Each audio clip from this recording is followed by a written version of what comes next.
Good afternoon. And this is the joint subcommittee study growing transit needs in Northern Virginia. I think we'll start by calling the roll, please. Senator Evans. Here. Delegate Sickles. Here. Senator Servo. Here. Senator Porcio. Here. Delegate Austin. Delegate McClure. Delegate Delaney. Walter Alcorn. Here. Paul Smedford. Present. Kate McTice. Here. Secretary Miller. Here. Mr. Chair, you have quorum. Thank you. We're going to start with a report from the chair of the technical working group. I want to thank Alan Pye and all the members of the technical work group for their leading their work in preparation for this meeting. Alan, would you like to report? Yes, Mr. Chair, thank you. So the technical working group met a couple days ago to get a preview on a lot of the presentations you're going to see today. We had another really good discussion with stakeholders involved. I want to thank you all for the selection of folks that are at these meetings. Are really good, very engaging, very really good topics to talk about. They provided us a lot of really good feedback, really good discussion for a little over 2 hours last time, but it was really good substantive work. We use that feedback to update and refine the presentation for you all today. So we're going to go through 4 presentations shortly about the importance of land use in transit and what it really means for the region and what we can do and how we've been doing in the future. Cost comparisons about what we're estimating between Northern Virginia and the Commonwealth, an overview of some work that NBTC has done about funding so far to date. And then some discussion about some additional revenue research that the technical working group is talking about. We want to get some feedback from the subject itself. And then also we're going to be after this meeting to continue these conversations and look forward to 2025. And Mr. Chair and all the subcommittee staff is very closely tracking all of the requests for information and kind of follow-up work that you all have been collecting. We're tracking that, and we will get back to you all whenever we put together presentations or memos. So we are tracking all of the information and questions. So that's my report. Okay, great. So let's start with our first report on land use and transit in Northern Virginia. Al, you want to do that? Sure. So thank you, Mr. Chair. Ann's going to walk us through some really important discussions we have about land use and transit. Here in Northern Virginia, we've been doing it for a long time. There's a lot more to come, a lot more potential out there. This is really diving into the investments that are made, long-term investments, and how they drive ridership, and also how they drive the actual impact on the entire transportation system beyond this transit, bike, ped, and other different ways to get around. So I'm going to turn it over to Ann McGrain to walk us through the presentation. Thank you, Alan. Good afternoon, everyone. My name is Ann McGrain, and I'm a senior program manager at FBPC. Next slide, please. So what this presentation does is just a quick look at the past, present, and the future with regards to how land use and transit complement each other in Northern Virginia.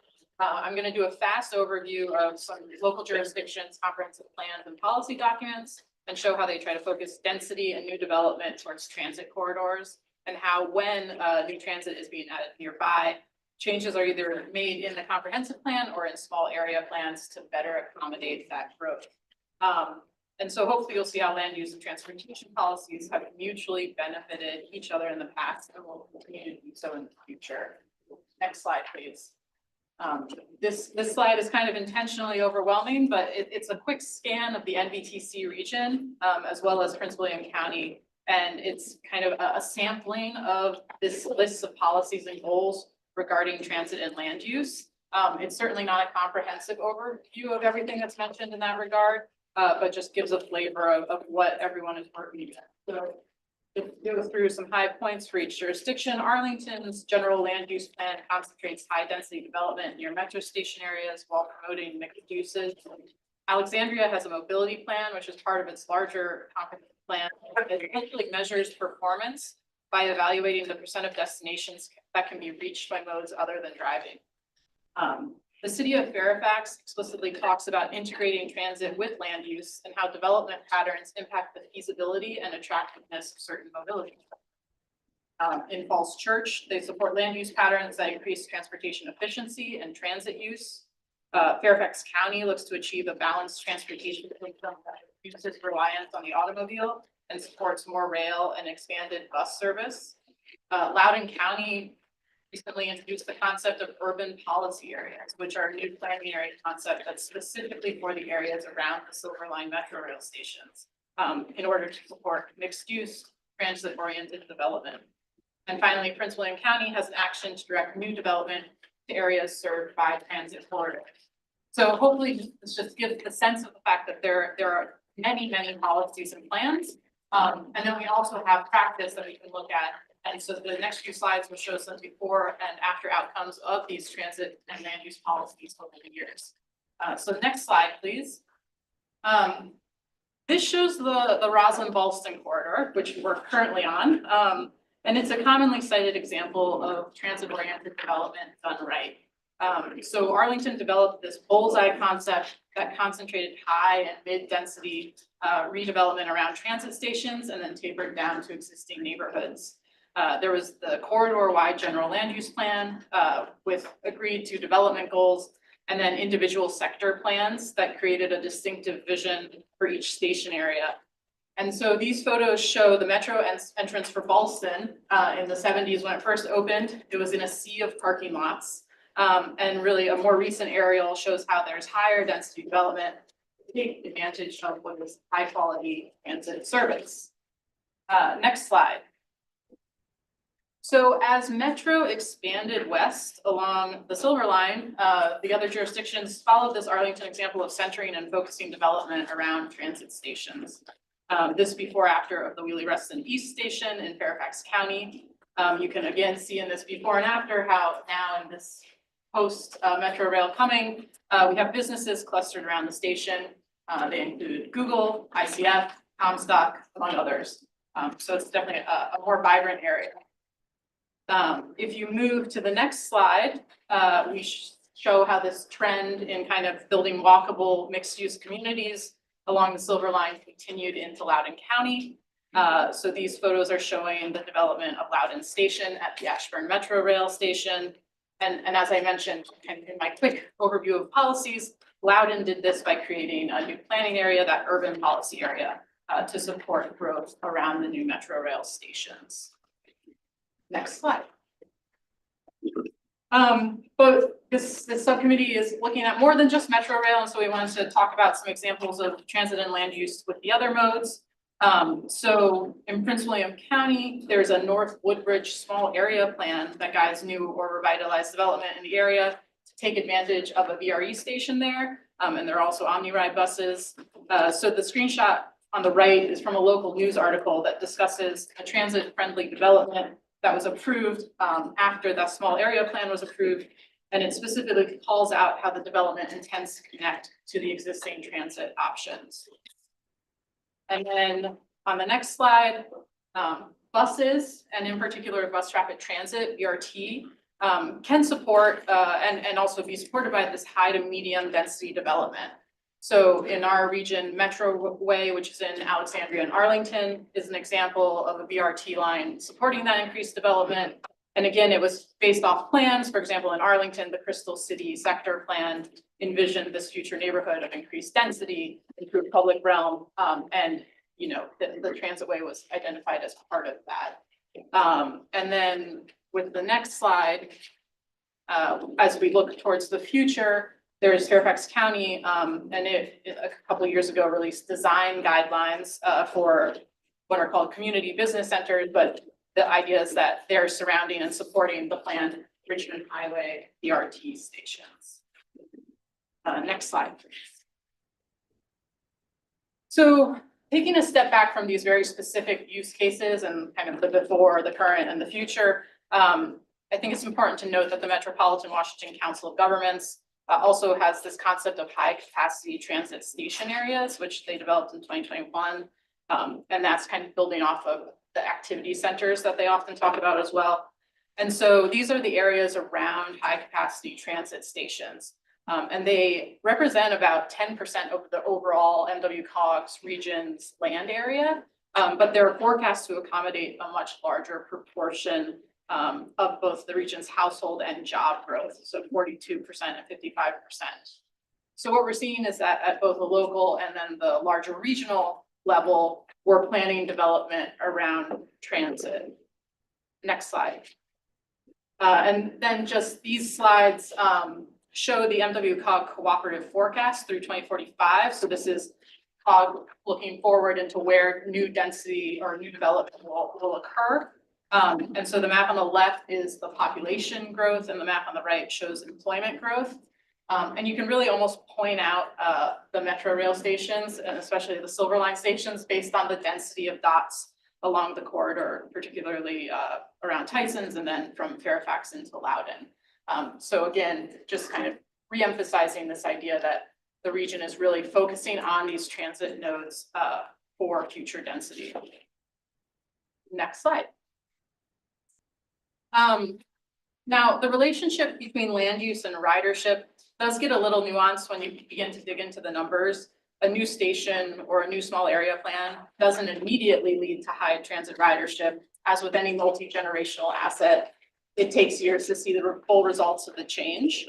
And that's why I think the Arlington zip code of 22202 provides an interesting case study for this. And on the right side of the screen are a few slides from a larger study conducted by Arlington County. But this zip code includes the neighborhoods of Pentagon City and Crystal City, which I'm sure, as we all know, have undergone tremendous change since 2000. But from 2000 to 2018, the study was completed, total development increased 28% and the population increased 50%.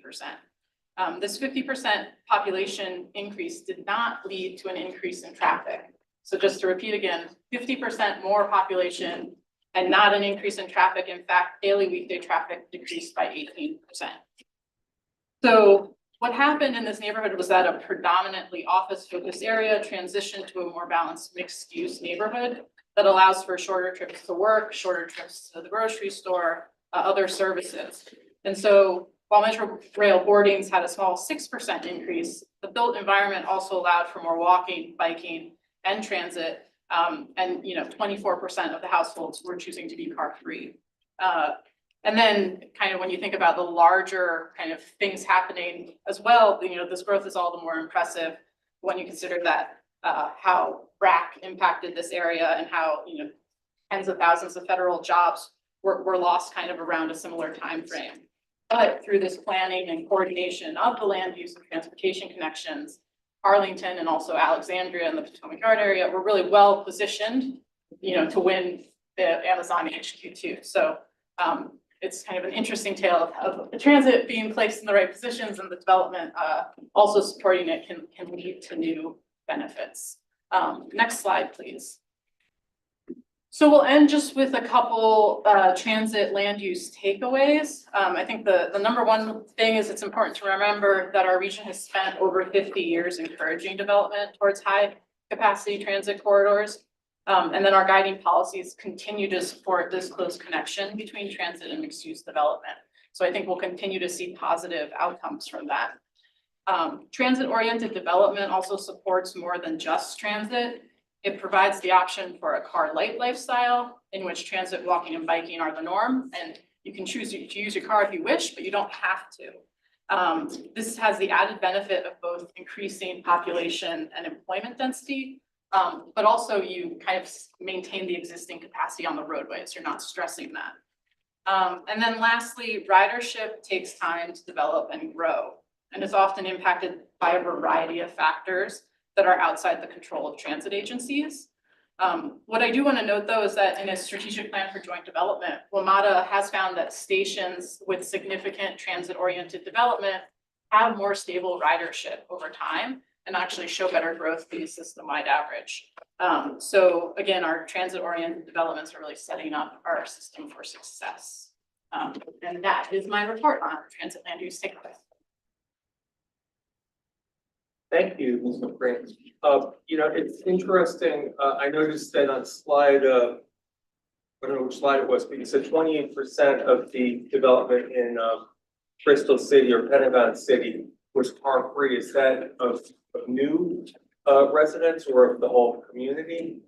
So 24% were car-free. I think that was all. It was 75% of new households were taking a non-SOV trip. And that was the new residential buildings through surveys they did, but I'll have to double check because the files are very small. Well, it's still an exciting statistic, and I can see, I live in Alexandria, and I see, where the, Metroway is, that when it first started, you didn't see as many people riding it, but now we see, Oak Ridge Triangle of Atoka with the number of tall buildings opposite Potomac Yard, that'll make it encourage people who are taking Metro to use the Metroway to get there. It's nice to see her still standing, and I know that we'll be looking forward to it in Fairfax County as well. Are there any questions on this presentation? Scott? Yes. Senator Servo. So the observations on the Arlington corridor were consistent with what I've seen. I used to live by the courthouse metro station. Growing up around here, you never get stuck in traffic. It's single light around here, all the buildings exploding. So that to me is, the data is consistent with my observations, but do you all have, are you aware of any assessment as to whether or not investing in capital projects like this relative to investing in all the road widenings we have to do, houses get built far out? Because I'm just, it strikes me that we're, instead of building these tall houses, we've been building big subdivisions out in the far reaches and getting $1 billion bills for highway widenings that we have to do. I'm just trying to understand sort of dollar for dollar. There's a comparison there, not whether this is cheaper, more efficient on an energy basis. I understand it's less energy consumptive to move people on transit, and, cars running around the street, doing gas, whatever, heavy vehicles. But also curious from the state perspective, where we're the ones expected to finance all this development, infrastructure to support the development that local governments want to authorize, whether this is a more efficient strategy versus road widenings. I mean, you all looked at that, or were any data or studies that provide us numbers on that? It was not the topic of this presentation. We can certainly look into it more. I'm sure there are studies on it. So I think it could be a topic. Make a note of that.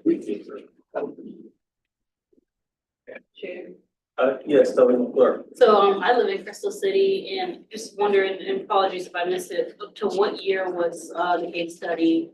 This was done in 2018. So it was up to Yeah. 2018. So sorry.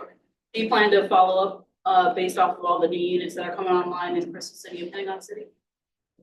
We are not intending to, We can check with Arlington County staff and see if they've done anything new. Okay. Because that was pre-pandemic numbers, well, with them as well. Yeah, 'cause I know there's significant change going on, especially with all the new builds in Crystal City and Pentagon City. So I'd be interested to know what this looks like post 2023. Yes, Supervisor Alcorn. Thank you. Yeah, excellent presentation. I would note that the phenomenon of new transit-oriented development not increasing traffic, but actually decreasing it is not new. I was involved in the replanning of Tyson's 15 years ago, and we had a similar presentation then about the Ballston area and how actually even with the new development, it's in 2009, there's been a new people movement, very little American West traffic. Well, that's been consistent. I just make one other note, which underscores, I think, how important transit is to our economic development in Northern Virginia. We really have interest from major employers around metro stations. And what we're seeing is we do have also sites in Fairfax County that were planned and zoned to be company headquarters, large employer locations that are not close to transit, frankly, that are coming in now and asking for different things. And that really underscores the market is for transit-oriented development, both from a commercial economic standpoint as well as residential, like we're seeing a lot of the new stations. I think it's been very successful, and we, Fairfax County, are now depending greatly on successful systems, especially. Thank you. Secretary Miller, do you have a question or comment? I just wanted to go, follow on what Supervisor Alcorn talked about, I also was at the staff level at the county when we were doing all of the work on planning the Silver Line, and specifically the efforts around pedestrian, bicycle capacity, as well as creating walkable, livable communities. There has just been an enormous effort in that at the local level, making certain that they are friendly to highly successful businesses, and we are just seeing exactly what we had expected to see, that this concept of TOD planning has been very successful, and it's just exciting to be able to represent almost all the Silver Line now, to see how businesses want to come. Vacancy rates are low along the Silver Line specifically. This is something that was well thought out and great.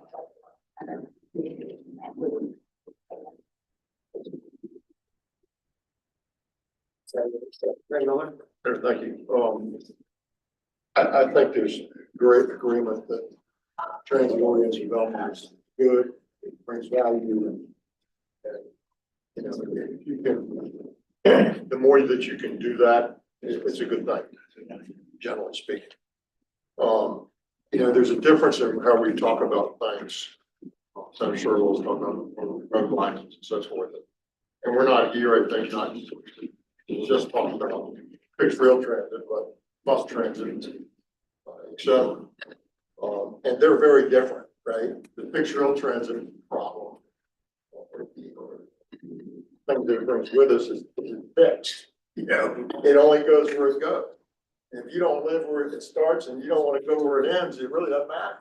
It can be great, but you're not going there. It's not flexible, right? So when you have a transit-oriented development corridor, it works really well, right?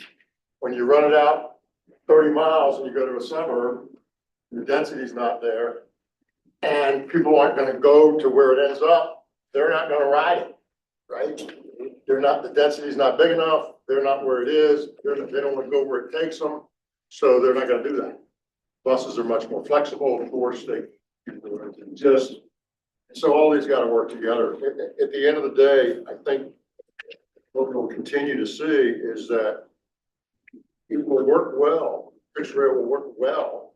We have enough density and enough people that want to go from where it is to where it goes. And if it's not dense enough, it's not going to work well on a per unit basis. And if it doesn't go where you want it to go, it's not going to work well for those people either. And that's the nature of it. It's sort of like the hub and spoke system in airlines. You can't get off the plane on the way, right? But I mean, it only goes to where it goes. And if you want to go somewhere else, you can't get there from there. You got to use another mode of transportation. So I think the presentation is great. I think it's land use is very important. The question I would have is more about not growth, but not growth in terms of expanding the system, but do we have good incentives to have this kind of development for all the existing stations on it? Are we maximizing that? So we get the people to where they want to go and connect them to where they are. Are we doing that? Because the expansion thing to me is like, folks, we're gurgling here trying to survive with what we have. And the concept of going further out, it's going to make it worse because your unit cost is far exceeding the value of which that's the rise to. So how do we maximize where we are, each of our stations now, to get as many people there? It makes sense to go and it takes them where they want to go. That's what needs to happen, I think. And maybe it's already happening and maybe it's really good. I would suggest to you that if you look at the densities in some area versus New York, Chicago, and other systems we compare ourselves to, I think we're a fifth of New York and we're half of Chicago and a third of San Francisco. That's a real challenge because there's just not enough people where it is, and we keep trying to spread out. Before I ask another question, I think in DC we have a check, in Washington DC, there's a challenge in that the buildings are limited in height.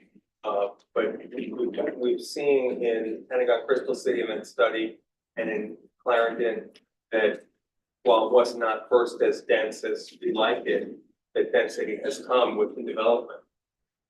I know that's what I'm seeing a little bit in the Potomac Yard Transit Way, the Metro Way.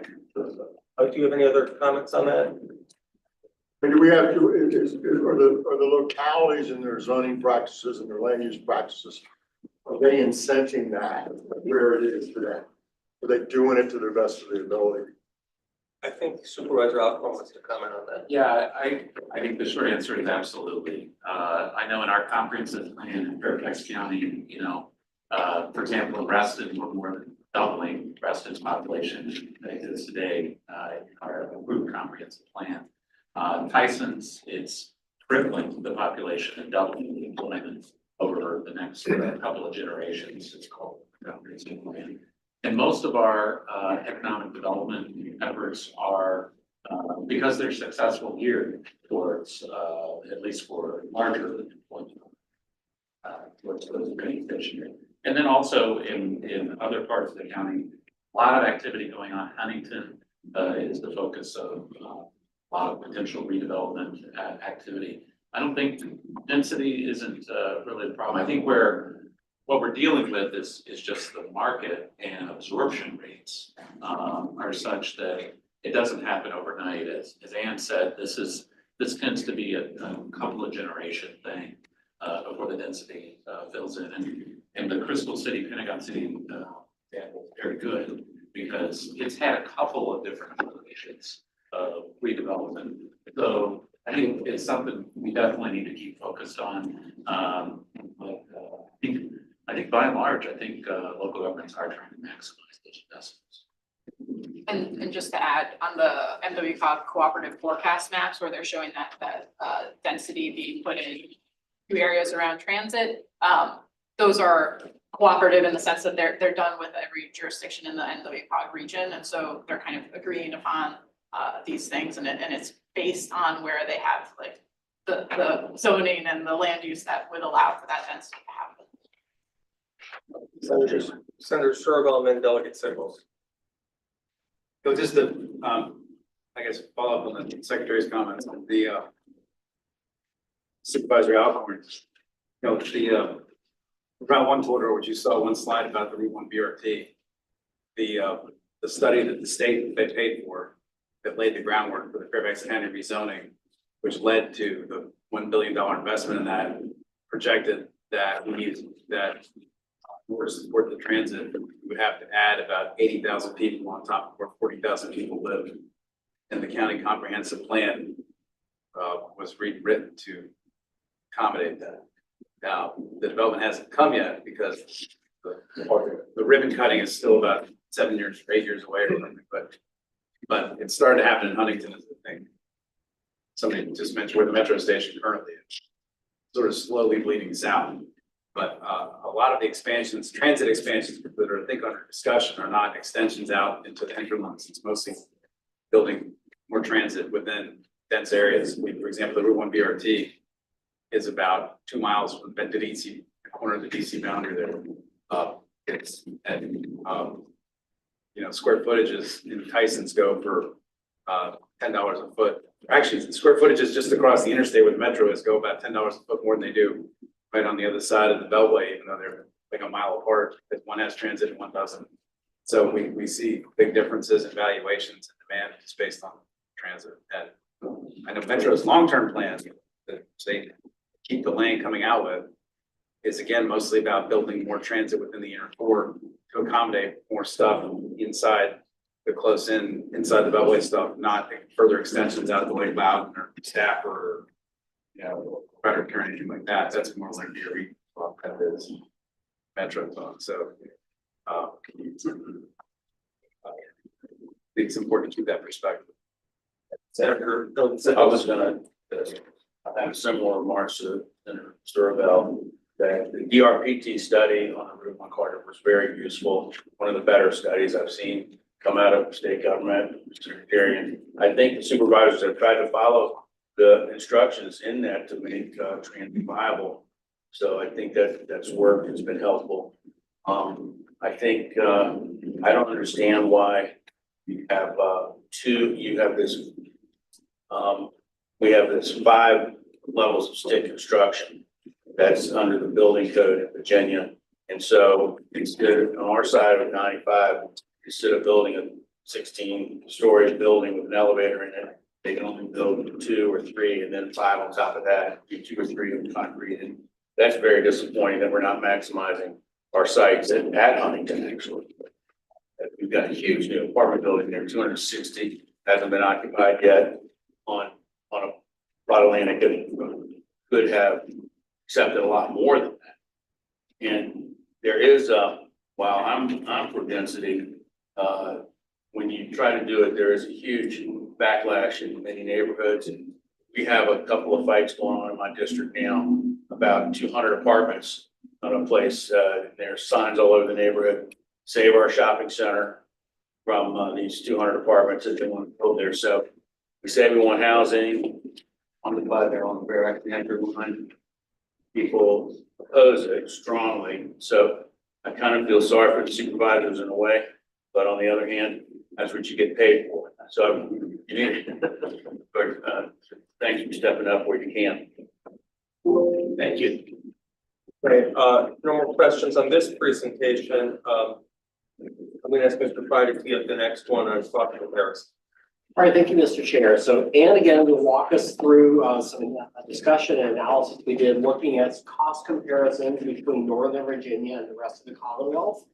As we all know, Northern Virginia is more expensive. That has a direct impact on the cost of providing transit. Transit is one of those industries that is 70 to 80% labor. Folks that are out there every day driving the buses, maintaining the systems, things like that. So Ann's going to walk us through a couple of those factors we need to think about when we continue the conversation about how we fund transit going into the future and balancing the need for investment versus the overall tax burden of residents as we try to figure those things out as we balance transit versus the funding needs we have going in. There's a discussion we had at the technical working group. So I'll turn it over to Ann.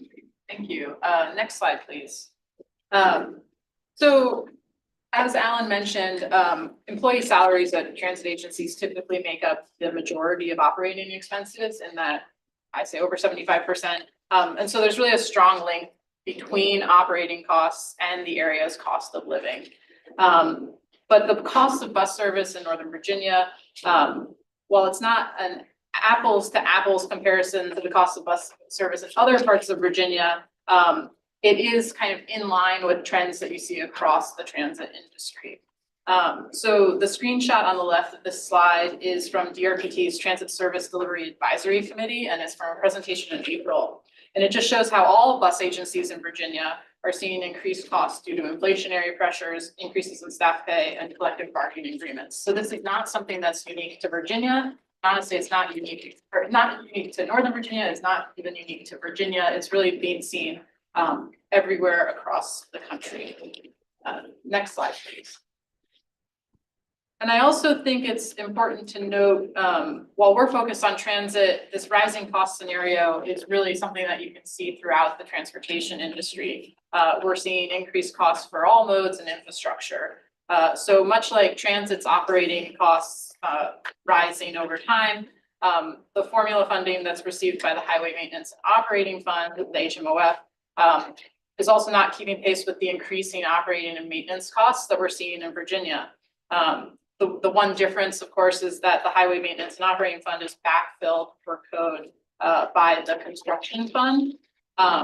So there are discussions happening in the same way of whether it's highway infrastructure or transit infrastructure, costs are rising, and they're rising due to things like staff pay raises and other things that are kind of happening across many industries right now.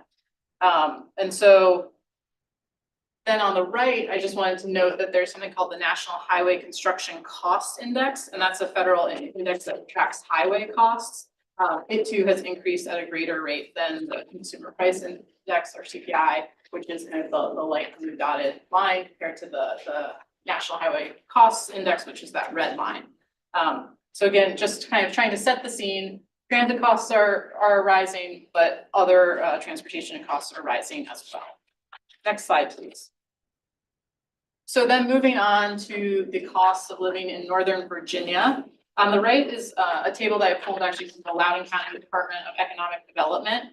And it shows the cost of living in Northern Virginia indexed to other metropolitan and non-metropolitan areas. And an index of 100 represents the average for all the places that this ACRA index looks at. So as you can see, our cost of living compares more closely to San Jose or Boston, kind of other tech areas of the country. And then when we start to think about, again, our transit agencies, they hire skilled labor. CDL drivers are needed across multiple industries. They're not just needed on transit. We also have, skilled mechanics and electricians are also in short supply. So to retain our workers in what is a high cost of living area, we really need to provide a competitive wage. Slide, please. And so MIT has a living wage calculator, and it estimates the earnings that a full-time worker requires to cover or support the cost of their family's basic needs where they live. It includes things like food, childcare, healthcare, housing, transportation, but then also things like internet service, taxes in the area. And so the table on the right is a screenshot of the living wage in the Washington, Arlington, Alexandria metropolitan statistical area.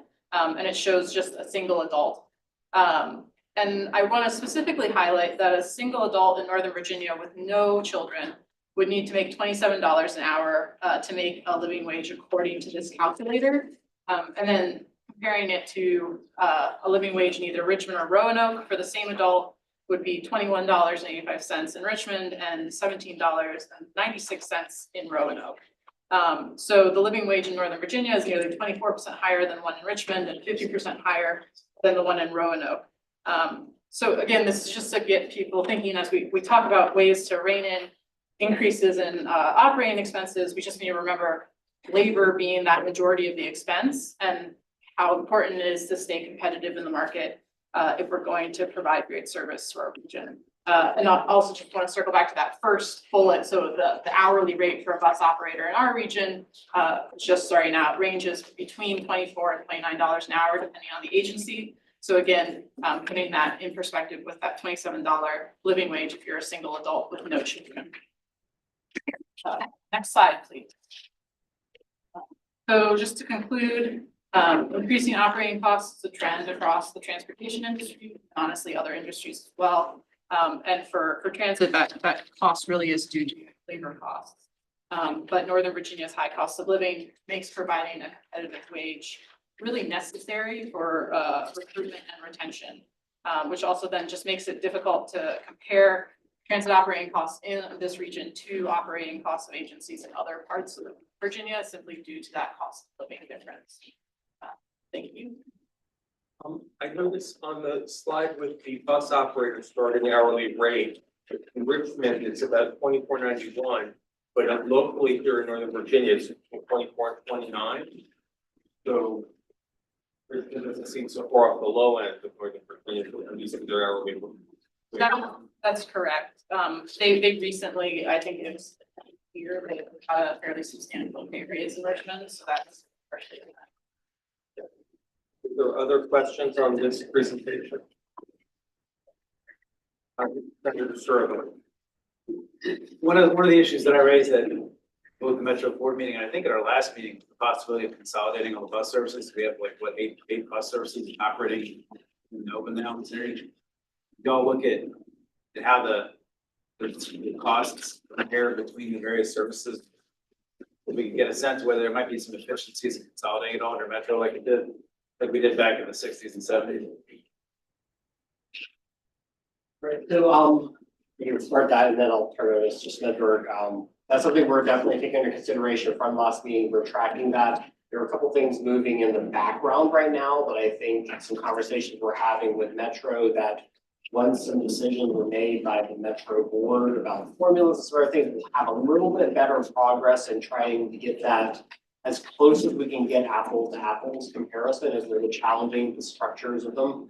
But that's something we are tracking and paying very close attention to. I think that's something that we will discuss as well. Yeah, Mr. Chairman, I could, Senator, there's been a lot of discussion about this. And right away, there's a lot of low hanging fruit.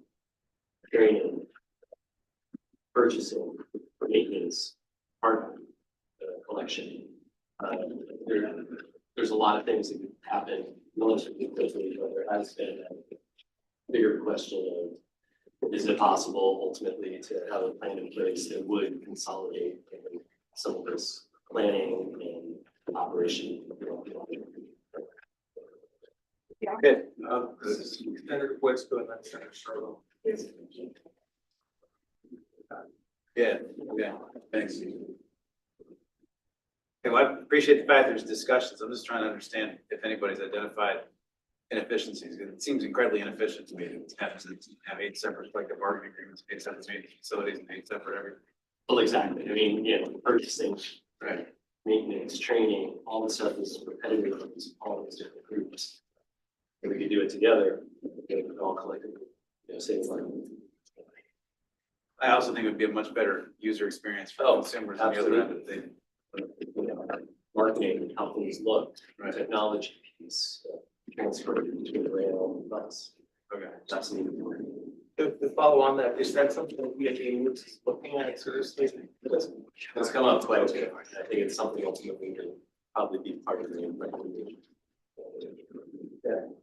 Senator Quisto. Yeah, on another thing, you're talking about the requirement to pay the employees a livable wage.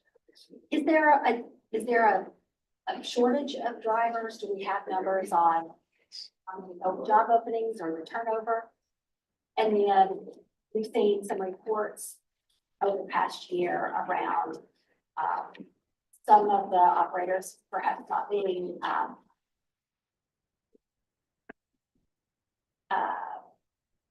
well-trained, I guess, would be not fulfilling the duty to the highest extent they should be able to do. And I'm just wondering what efforts are going on.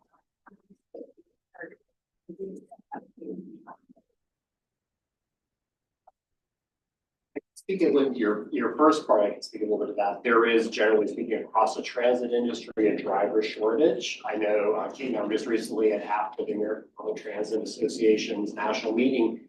It's a topic that keeps coming up over and over again. There's a lot of different elements of it, but there is an ongoing shortage. I think Metro has dealt with that in the past. All of our local transit agencies have as well, to varying degrees, depending on a lot of different factors. But I think there is generally a CDL requirement that's out there, and recruiting those folks in. Transit agencies, a lot of times they're competing with Amazon, they're competing with school districts, they're competing with other places that have that same type of skill background. So I think that is an ongoing challenge within the transit industry.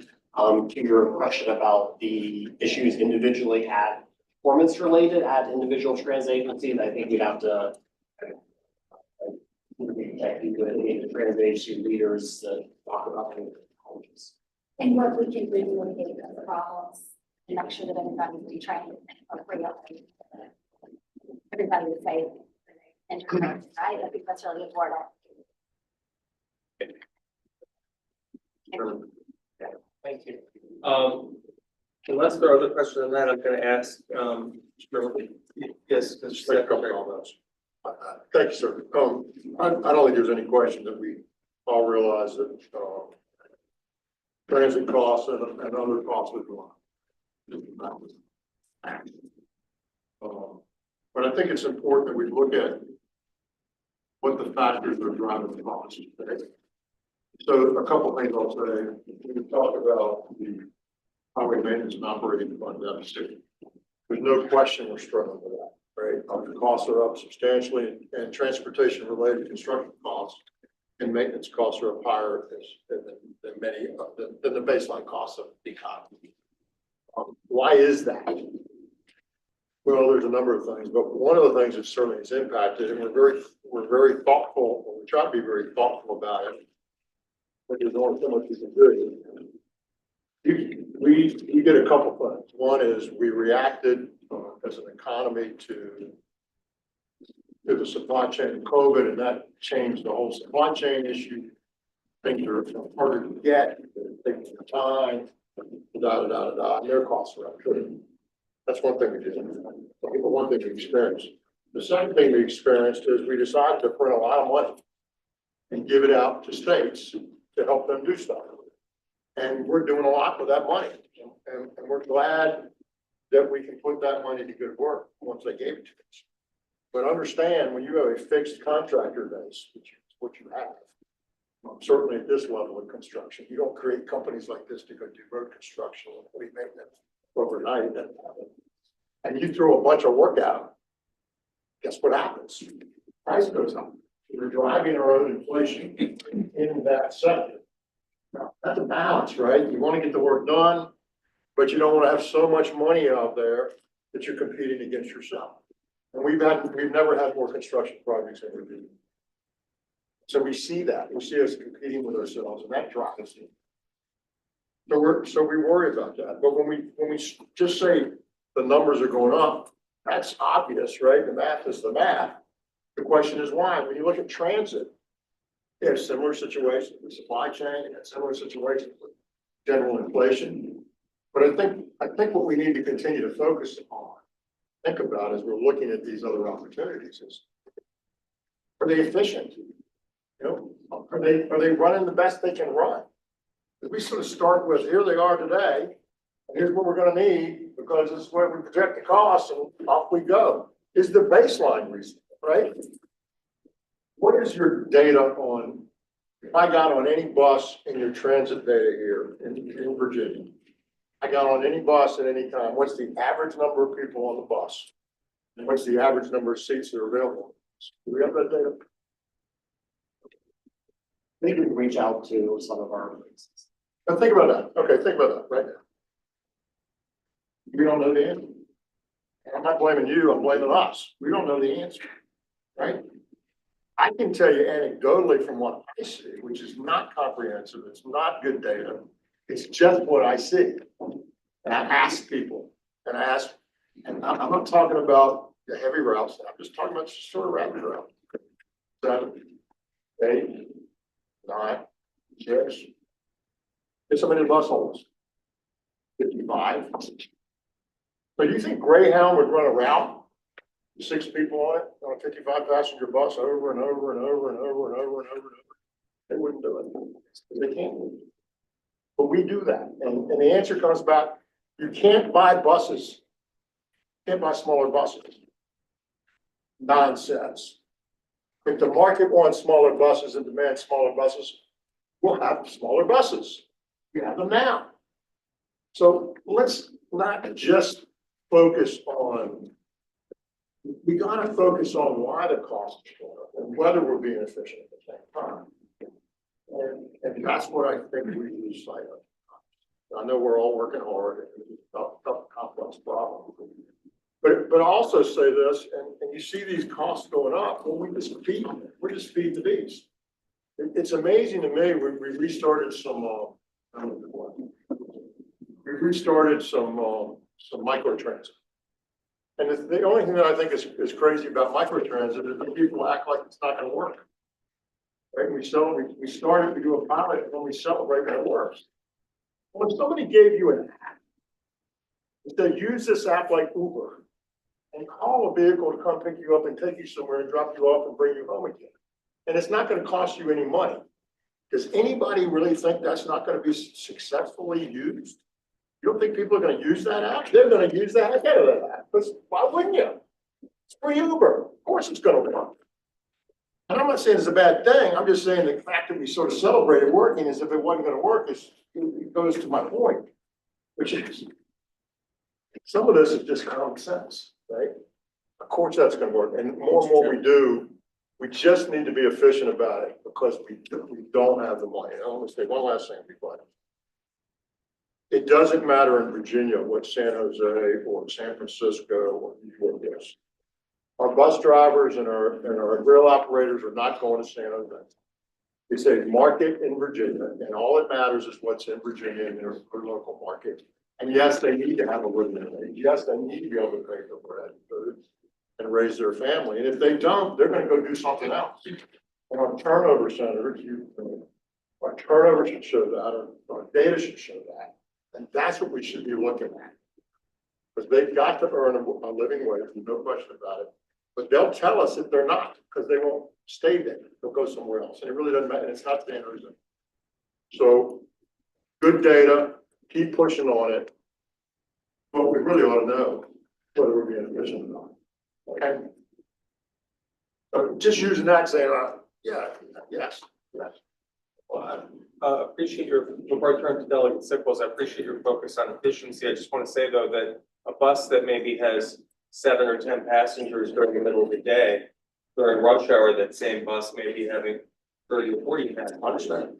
And so while our buses may make sense for a route that's consistently able to accommodate a smaller number of passengers, that we do see fluctuation. No question. That's operations plan. Yeah. You fit your size to what it is. I'm not sure we do that with one. Thank you. Delegate Sickles. I'm glad to hear the administration supports living wages. That's the first time I've heard that. And I wonder why the governor vetoed $12 an hour minimum wage, and I support the secretary's views on efficiency. We ought to be working on those things. We really should. Fairfax County, if you want to know how much a bus driver's work in Fairfax County, just go to any school because they keep the sign outside the school. Now it's $26.04. That's what we're paying. And I guess since that sign is there, or maybe $26 is doing the trick and they're getting their school bus drivers. And I don't know if that's efficient or not, but there's a lot of social values, as the senator was saying, besides how many people on a bus. It's 8 cars off the road if it's 8 people on the bus. And there's 8 people that need to get to work, don't have a car, or need to get home in the middle of the day, in the middle of work, or they work some unusual hours. So there are societal values to these things beyond just pure numbers. I just want to make that point. Thank you. Okay, we'll wait for my the presentation. Right. Thank you, Mr. Chair. So next presentation, we're going to dive into a little bit of research that NBTC did over the course of the second half of 2023 and the earlier part of this year. This was a report that came out of a Metro funding, operating funding reform working group that the commission directed us to do last year to look at, as we go out to explore and talk about dedicated funding down the road, what are some of the options that are out there for us to potentially consider as sources to invest in the transit? The report is very much a factual and a fact-finding exercise. Information about what those options are, what some of the caveats about each one of them are, and what they could potentially generate down the road. There are no value decisions based on whether one's good or bad or the best or the worst. That's not in there. Basically, just here to present facts on what our research was we found. So I'm going to turn it over to Andrew to walk us through our research. All right. Thank you, Alan. As he mentioned, this was an effort that BTC staff undertook with members of the board last year. Work was published in April of calendar 24. What we did as part of that exercise was looked at a menu of options as technical information for the commission and other stakeholders. It was originally targeted at solving for Metro's $750 million operating gap, the Virginia share of that.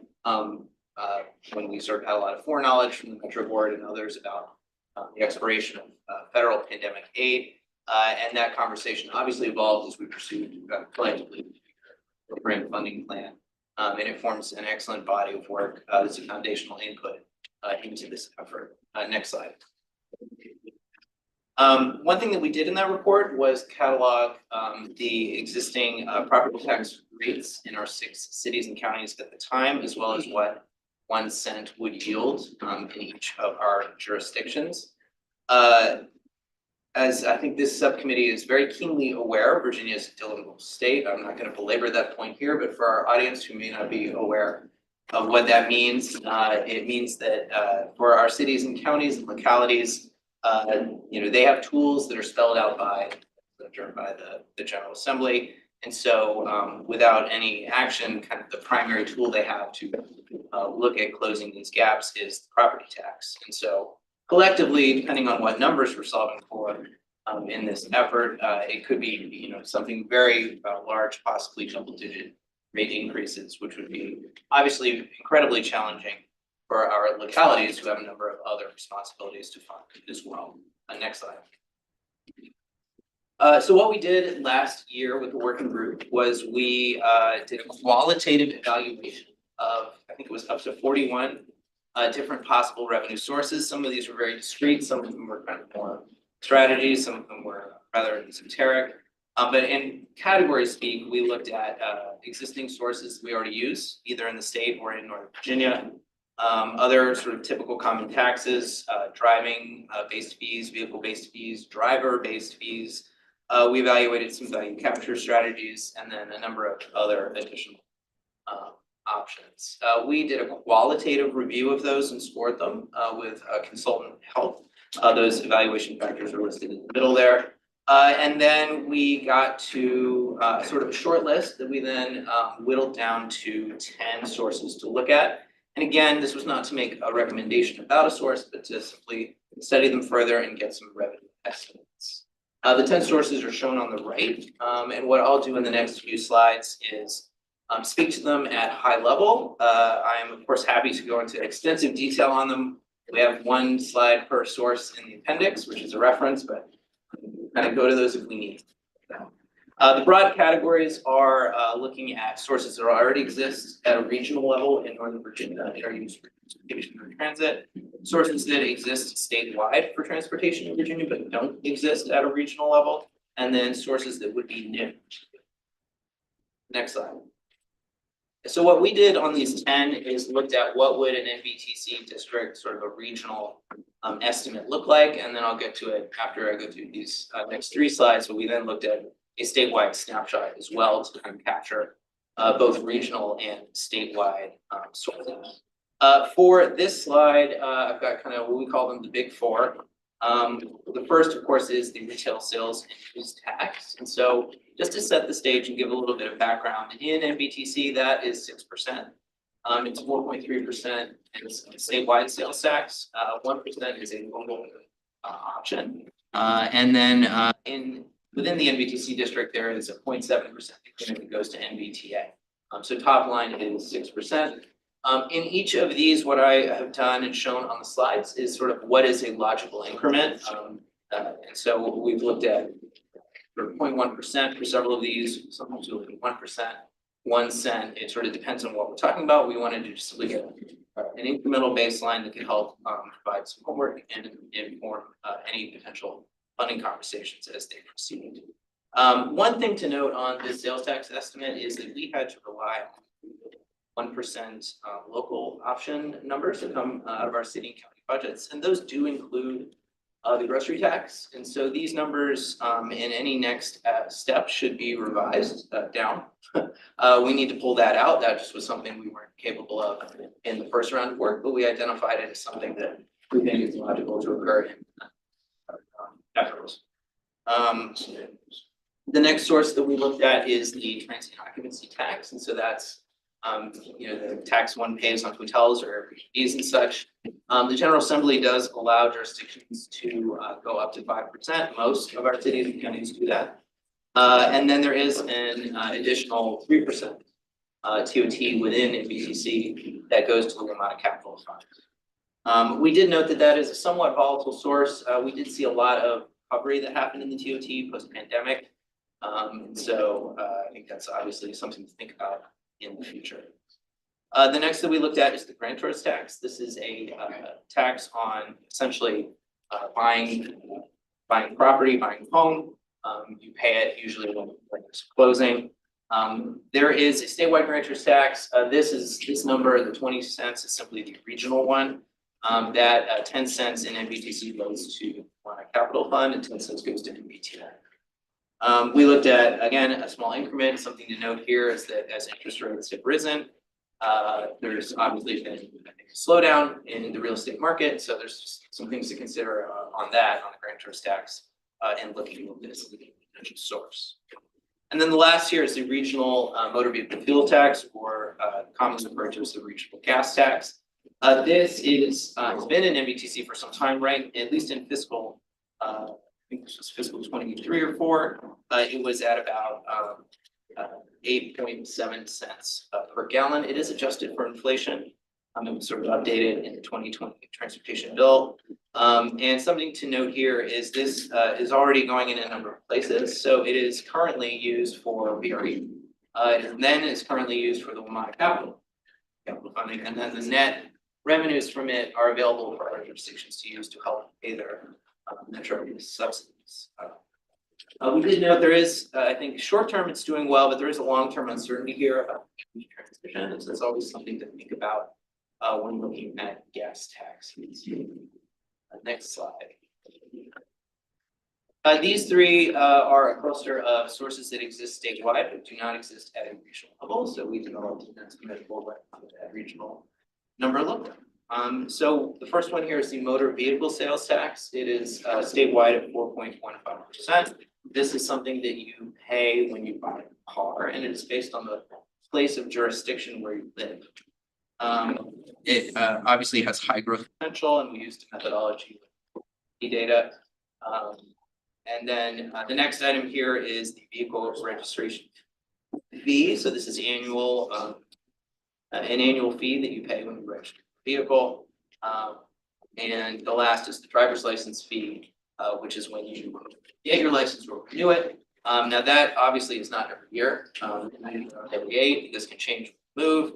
I think we didn't know this going in, but this ended up being quite a low estimate. But you know, this is why we did this work, was to get a good snapshot of what's small, medium, or large.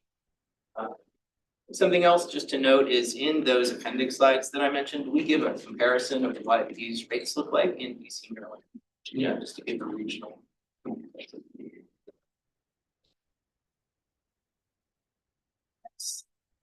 Yep, so the last three here do not exist in Virginia, so this is something where we had to work with our consultants, come up with a creative methodology.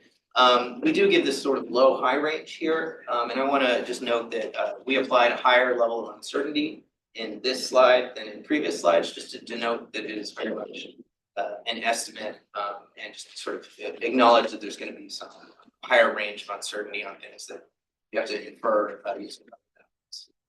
For TNCs, this is transportation network companies, so this is Uber and Lyft. They currently, there is a fee for them at the airports, at the NY airports in Virginia, but otherwise, they're not part of the sales tax, they're not taxed.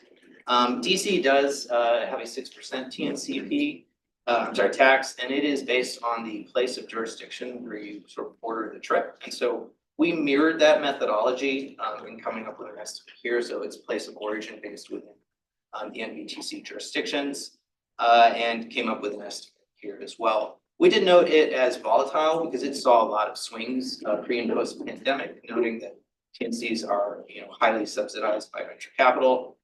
So their costs, or the price for a consumer, has gone up post pandemic. There's just a lot of sort of uncertainty in that space.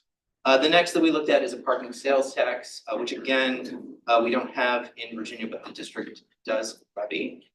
We used a methodology based on replica, which is a synthetic travel model, but what we did is try to come up with how many spaces are there, look at some assumptions about trips and rates, and come up with an estimate. So this is something, again, we mirrored what the district does, where this is based on off-site commercial parking. So this is not parking meters. Those are already a local thing that goes to local funds. This would be looking at off-site commercial parking, not residential. So if you paid $5 to park in this building, or you're paying $100 a month, that's what would be subject to this revenue source. And then lastly, we looked at the auto repair labor tax. There is, I think, one does pay sales tax on parts when they're doing the auto repair, but not on labor. So we came up with an estimate using a number of sources. I think an interesting thing to note here is that the auto repair labor tax was a source for NVTA back in the 2000s, but it was the method in which it was put online was ruled unconstitutional, not the actual source itself, and then the source never came back. So it's just kind of an interesting anecdote to note. And then for this next slide, we looked at a snapshot of statewide options. This is in either fiscal 22 or calendar 22 or 21 years, whereas the other one did a forward-looking estimate, at least at the time, forward-looking fiscal 25. So again, sort of refining these for the future is a potential area of work. This is just looking at a snapshot of existing 4 of the 10 sources to see what they could yield statewide. And again, all of these, obviously, the statewide tax base is larger than the FTC tax base, so it's much larger. In the working group report, we did note a number of potential strategies here where there are additional resources statewide. It's important to note that the way the Commonwealth Transportation Fund, Commonwealth Mass Transportation Fund is structured, that resources sort of flow down to everyone, depending on what it is we're talking about. And so there is a rising tide lifts all boats strategy that is a potential option here. They also noted that there are some off-the-top approaches, which includes 20 million to the Vermont Capital Fund, 20 million to MBTA. Next slide. This is our attempt to kind of look at apples to apples, what's the size of the tax base of the 10 sources you looked at.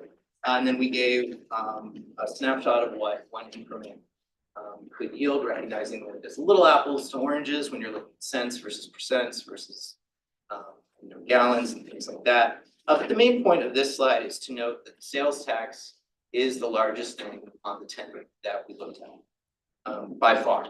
So it has the biggest tax base, it generates the most revenue. And so as we think about what we're trying to solve for, those two things really do have an important interplay.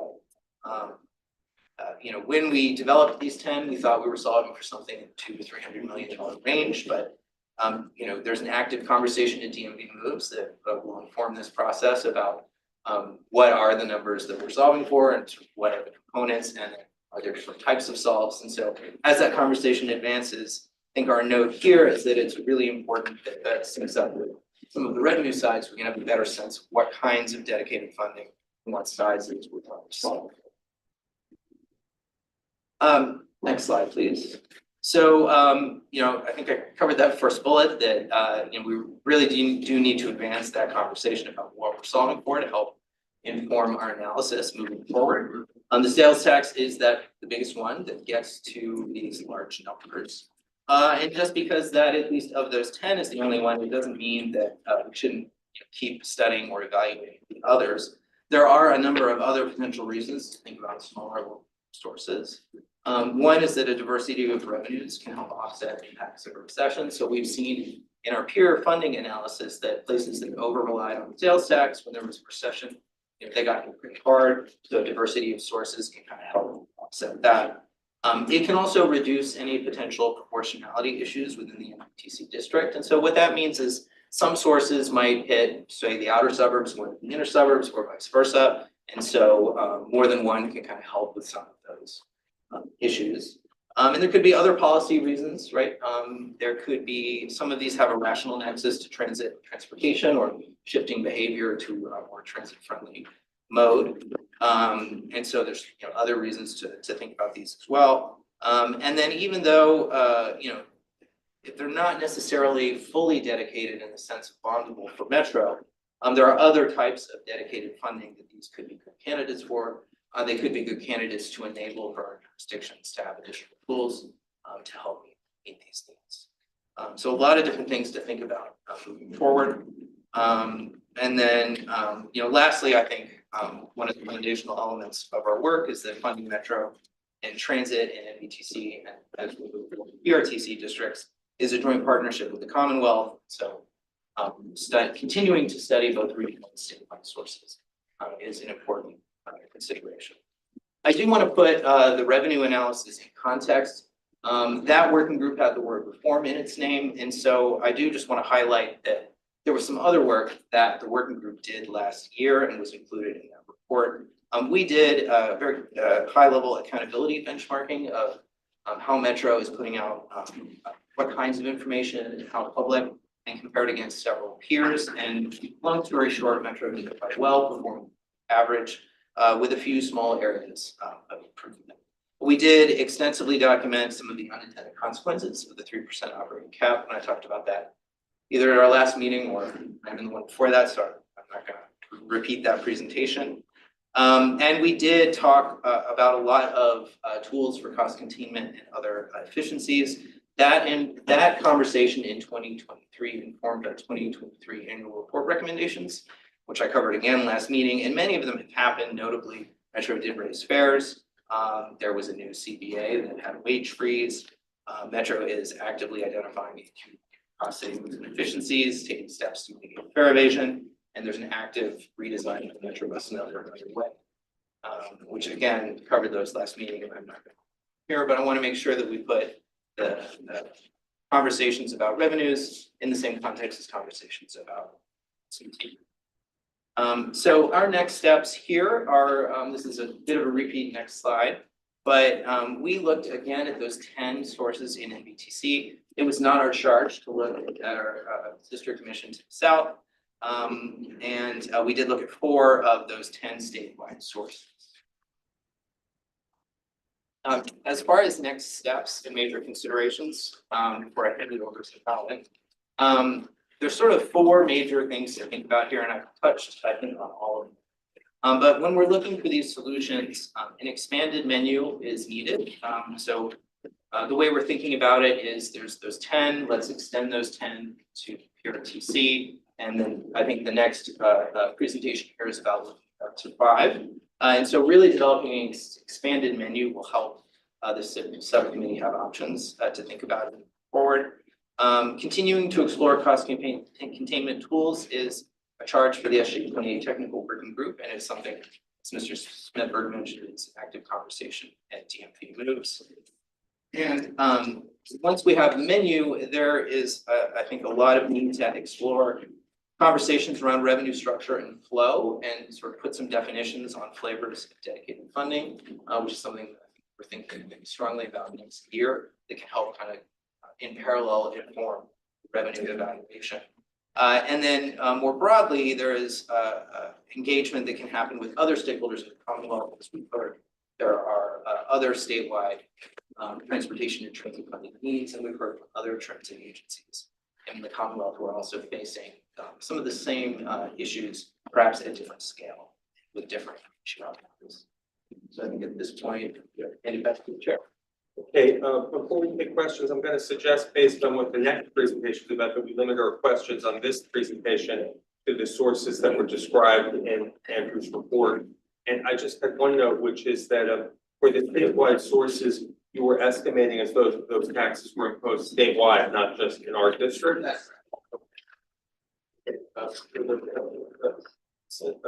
Paul. Thanks, Senator. Andrew, was there any discussion about, I know this came up in some early meetings, how do we capture visitors who are coming to this area? You know, a lot of different regions do it differently through rental car tax. I know there's one area that I believe they have a quarter or 25-cent fee to an airline ticket, whatever that goes to transit. How do you capture visitors that come to this region who, many of whom use Metro in transit, which is great. Again, how do we capture that piece of this? Because none of these in and of themselves singularly will solve the issue. There's not enough money to solve the issue. But is there a way we can capture visitors that come to this region? No, that's a good question. That did come up a bit in the working group. I think TOT is obviously one that I know the district uses. I think their TOT rate is much higher than Northern Virginia's. I think it's around 14 to 15%. I think we did discuss rental cars. I think it was viewed to be small, but we didn't get any numbers that didn't proceed. And beyond that, obviously sales tax is kind of a little incidental in that space. Yeah, in terms of looking at things, though, even though it's small, yeah, we at some point have to maybe come up with a recommendation, but also turn it over to the legislators who ultimately will play a big part of this as well, as the state, giving them the full complement of options. It should be a whole mix of things, not just one or two, maybe it's 4 or 5. I think we can dive a little bit deeper into that, because I know we've had some conversations at the MVTC Wamata Committee about this as well. Mr. Snyder has brought up about, providing a pass if we book a hotel near a metro station, things like that. So I think we can dive a little bit deeper into what that looks like, because that is a very specific market we have. which No, is I'm very actually important. talking, I mean, that's a nice idea. Right. I'm actually talking about, again, like 25 cents on a hotel or whatever, whatever it is. How do you capture visitors or business travelers that are coming to these regions? I think we can dig a little deeper into that for sure. And we did talk to the airports authority. We had a conversation during that. There was some discussions about, do we add a surcharge on to get on at the airport? There are different things like that that have been floated a couple different times. Just to be completely honest, they have their sources that they fight for and want to protect. And we had a conversation with them. They're like, we're happy to talk with you all, but don't go after these certain things, especially aviation industry, because they want to kind of protect what they work for, because they have their own needs as well, another mode of transportation. But I think they're open to having that conversation, and Mr. Alcorn helped us facilitate some of those conversations with the folks out there. I've got Senator Sturgill and then Delegate Sickles. I've written down 5 questions. First of all, one of the things I think hit on briefly at the Metro Board meeting was the fact that there's a lot of users of the Metro transit system that don't live in the compact area. So, has anybody done any estimates or projections as to, for example, what additional monies might raise by adding like Prince William County to any of these? I don't represent Prince William anymore, so it's easier to say. But there's a lot of people that, my former district, who drive up to the Huntington Metro, the Springfield Metro, to hop on there or take the VRE up, and switch on the train, and they're not contributing anything. So I'm just curious if anybody's done any of those kinds of projections, so we can at least evaluate the policy.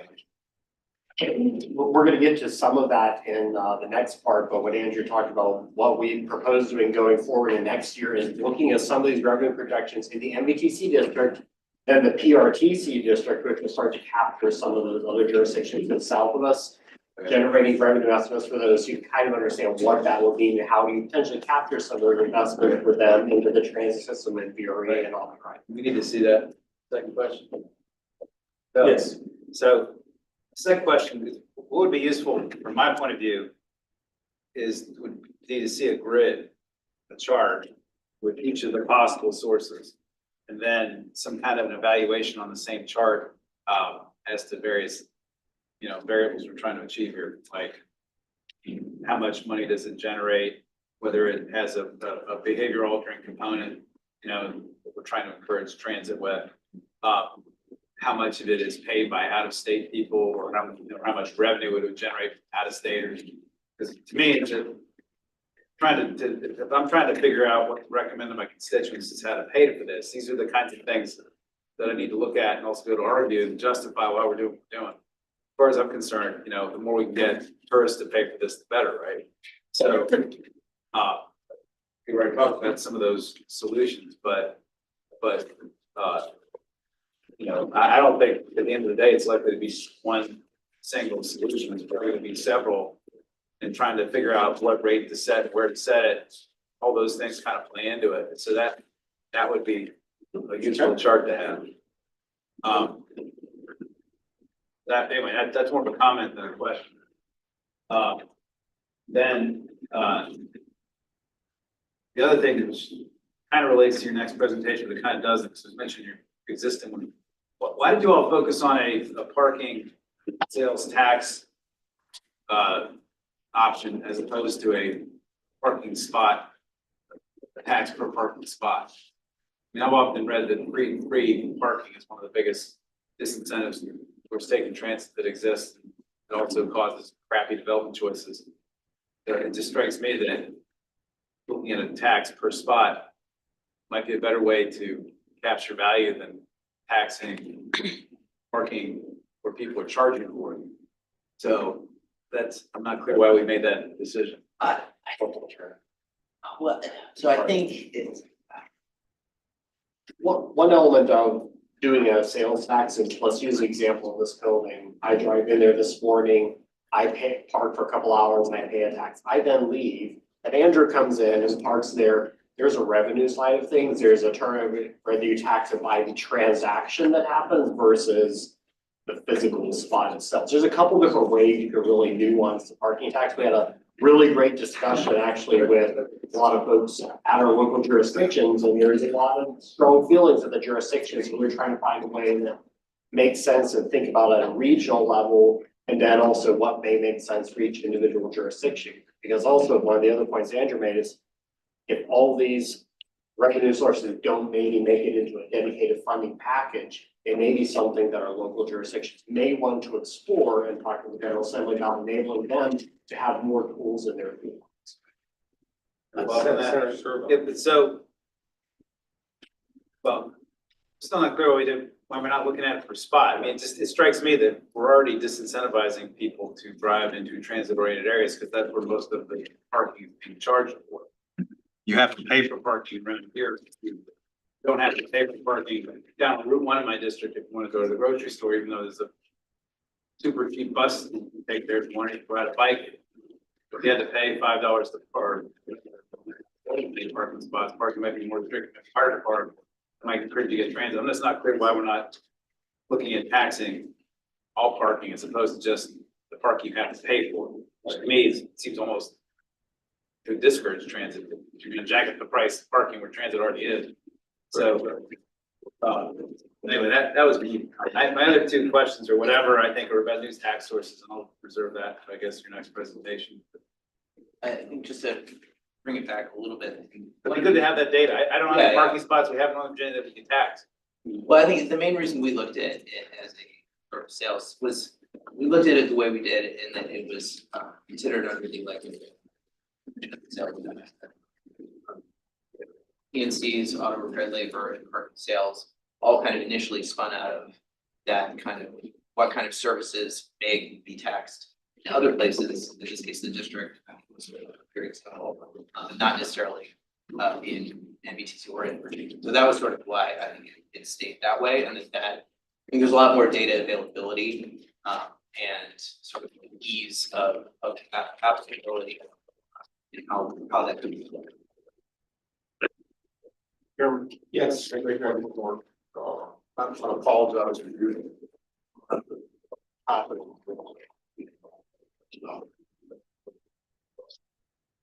To Senator Serval's point, it's interesting as we look at other places around the world. I've got some career and about parking spots. So here's how we're connected. You have one parking spot per residential unit. There's not right? Otherwise, and to give you a pass and park for free. Otherwise, it's $7.50. It's 7.5 euros an hour, 24 hours a day, 365 days a year. So guess what? People don't use cars because it costs too much to park. And if you park in a garage, it's like $600 or $700 a month. Maybe 15 bucks.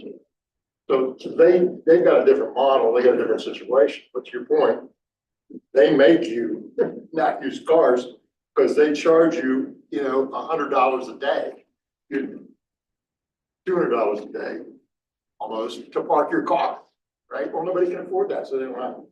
And I'm not suggesting we do that. I'm just saying that's a model that they use there. Let me say one last thing. I know that with the mission of the group is, and you're following your mission to look at additional revenue sources. Our administration is not a great believer in raising taxes. I don't think it's helpful. I will tell you that, with all due respect to my colleague, my appointee next door, that we simply have to get Lamada to get realistic and find ways to cut expense. It just, this beast is going to eat you. We're talking $200 or $300 million worth of Virginia sources.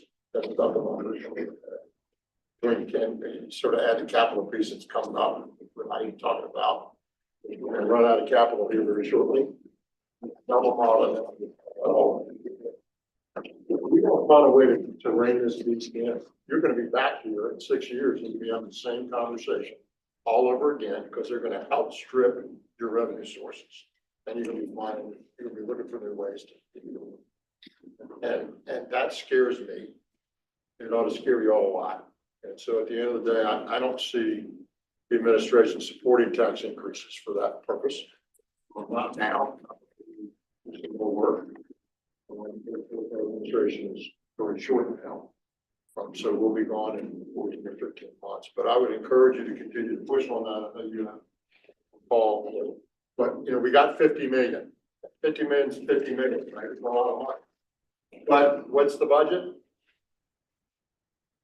I can tell you, I've got a lot more now. Part of your problem is you got contracts and you got labor contracts and things, but that's got to get addressed. I think there was some decent work that was done in the last negotiations. I'm just here to tell you folks, find this money, if you're able to find it and raise it, at least it's going to outstrip the curve on these revenues. And you're going to be back here again, whether it's 7 years from now or 10 years from now, same problem. You've got to find a way to rein in the cost escalation. Appreciate you. We were going to be here, so I'm sorry about leaving early. Thank you for being here. But I want to be here. Okay, before we move on to the next presentation, I want to recognize Supervisor Alcorn. Yeah, two things. First of all, on the sales tax, please do provide that additional detail. I think what also would be in terms of how much it would be if it did not include groceries. And also, if you could provide a little bit of detail, I mean, groceries are pretty good near term, I think.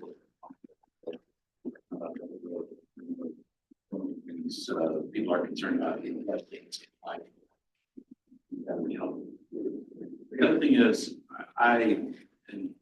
thinking about what Secretary Miller was saying just now, I think it's also really important that we get a little bit more detail on what our existing sources of revenues are for transit and look at those a little bit deeper. Because I mean, we are where we are in terms of our existing revenues, but do those make sense? I know as a local guy here, we kind of focused on real estate taxes and property taxes, but I think it would be helpful, not just from the local perspective, but also the state perspective, to really take a deeper dive and see if that makes sense. As we're looking at not just funding what's needed additionally, but how are we doing it? And is there a smarter way to do it? And to understand the proportions as well. Thank you. Mr. Chairman, one last comment. Yes. The VDOT slide that we spoke to earlier is an accurate depiction. What's different about VDOT is that we have a number that we're given every year, and that's all we have to spend, and that's it. There is no other money. That's it. Figure it out. And what we do is we grind down as hard as we can and keep our costs as low as we can. And we do all our maintenance and all the stuff we have to do, all the emergency stuff, everything we have to do. And then we use the rest for construction. I think the last year we took out about $300 million out of the construction budget. We're just not going to build it because we don't have the money. And that's the kind of discipline that we're under at VDOT, because that's all we have. Yeah, that's all you have to spend. There is no more money, right? And we live within our means. Now, a lot of, that takes out of construction, and construction is growth, and I understand all that. We're able to maintain our system, sometimes not as well as we should or like to, but we will get better. But at the end of the day, that's the fiscal discipline that we have. This is all you got, folks. Figure it out. Told them when I went to college, I got an allowance. There wasn't any more. This is it. Figure it out. Mr. Chairman. So, Mr. Chairman, we just gave them $54 million general funds this past year to work on I-64. It wasn't part of the VDOT budget. It's $54 million extra dollars that we had to give to one project. And there's a lot of general fund money in the budget. I don't want to do that. I agree with taking care of what you have first before you build new. But we just transferred 54 million in general fund dollars. And so you can't say that. We just did it. Delegate Sickles, what I'm saying is we didn't ask for it. You did it, and we're appreciative. Okay? But otherwise, we just have what we have. We didn't come and say, give us money for that. I think some legislators did. And we, frankly, you gave us we're more waiting for all of Let's you. go through the. you gave us more than that. We'll go through the chair first, secretary. I apologize. Okay, Delegate Sickles, do you have? No, I'm finished. I'm saying, I agree with that. There are resources out there that are going into transportation that are not through the traditional sources. And I would say that, Yes, sir. just Supervisor Alcorn, if you want to know the flow of funds, talk to Vivian Watts. She can show you, you've got all the charts. She can tell you exactly the flow of funds from every dollar. So you don't need to reinvent the wheel. She's got it. I'm gonna call on, board members. Network, did you have, I'll wait. Okay, Chair. Okay, got another question. Yes, This is what I wanted to ask a while ago. Our partners in WMATA, DC and Maryland, they handle it without an organization like this. Are the revenues that they use come from dedicated sources, or they use general funds, or is it a mix? So, let's do Maryland. That's statewide. So, that comes either as general funds, it's sometimes general obligation bonds. But are there dedicated gas tax or anything that go into that? So there are dedicated sources statewide in Maryland that flow into the statewide transportation trust fund, including federal fund. And then basically they take from that amalgam that's within the statewide transportation trust fund, and they use that to pay for their metro obligation. It gets a little different with how they do the dedicated funding. It's still a statewide source. I think the issue for Maryland is that metro competes with other statewide responsibilities, which includes Baltimore and other forms of transit. But the answer is they don't use general funds for their share. Oh, they're definitely using statewide transportation trust fund. Revenues will come from a multitude of sources. Raised for the dedicated.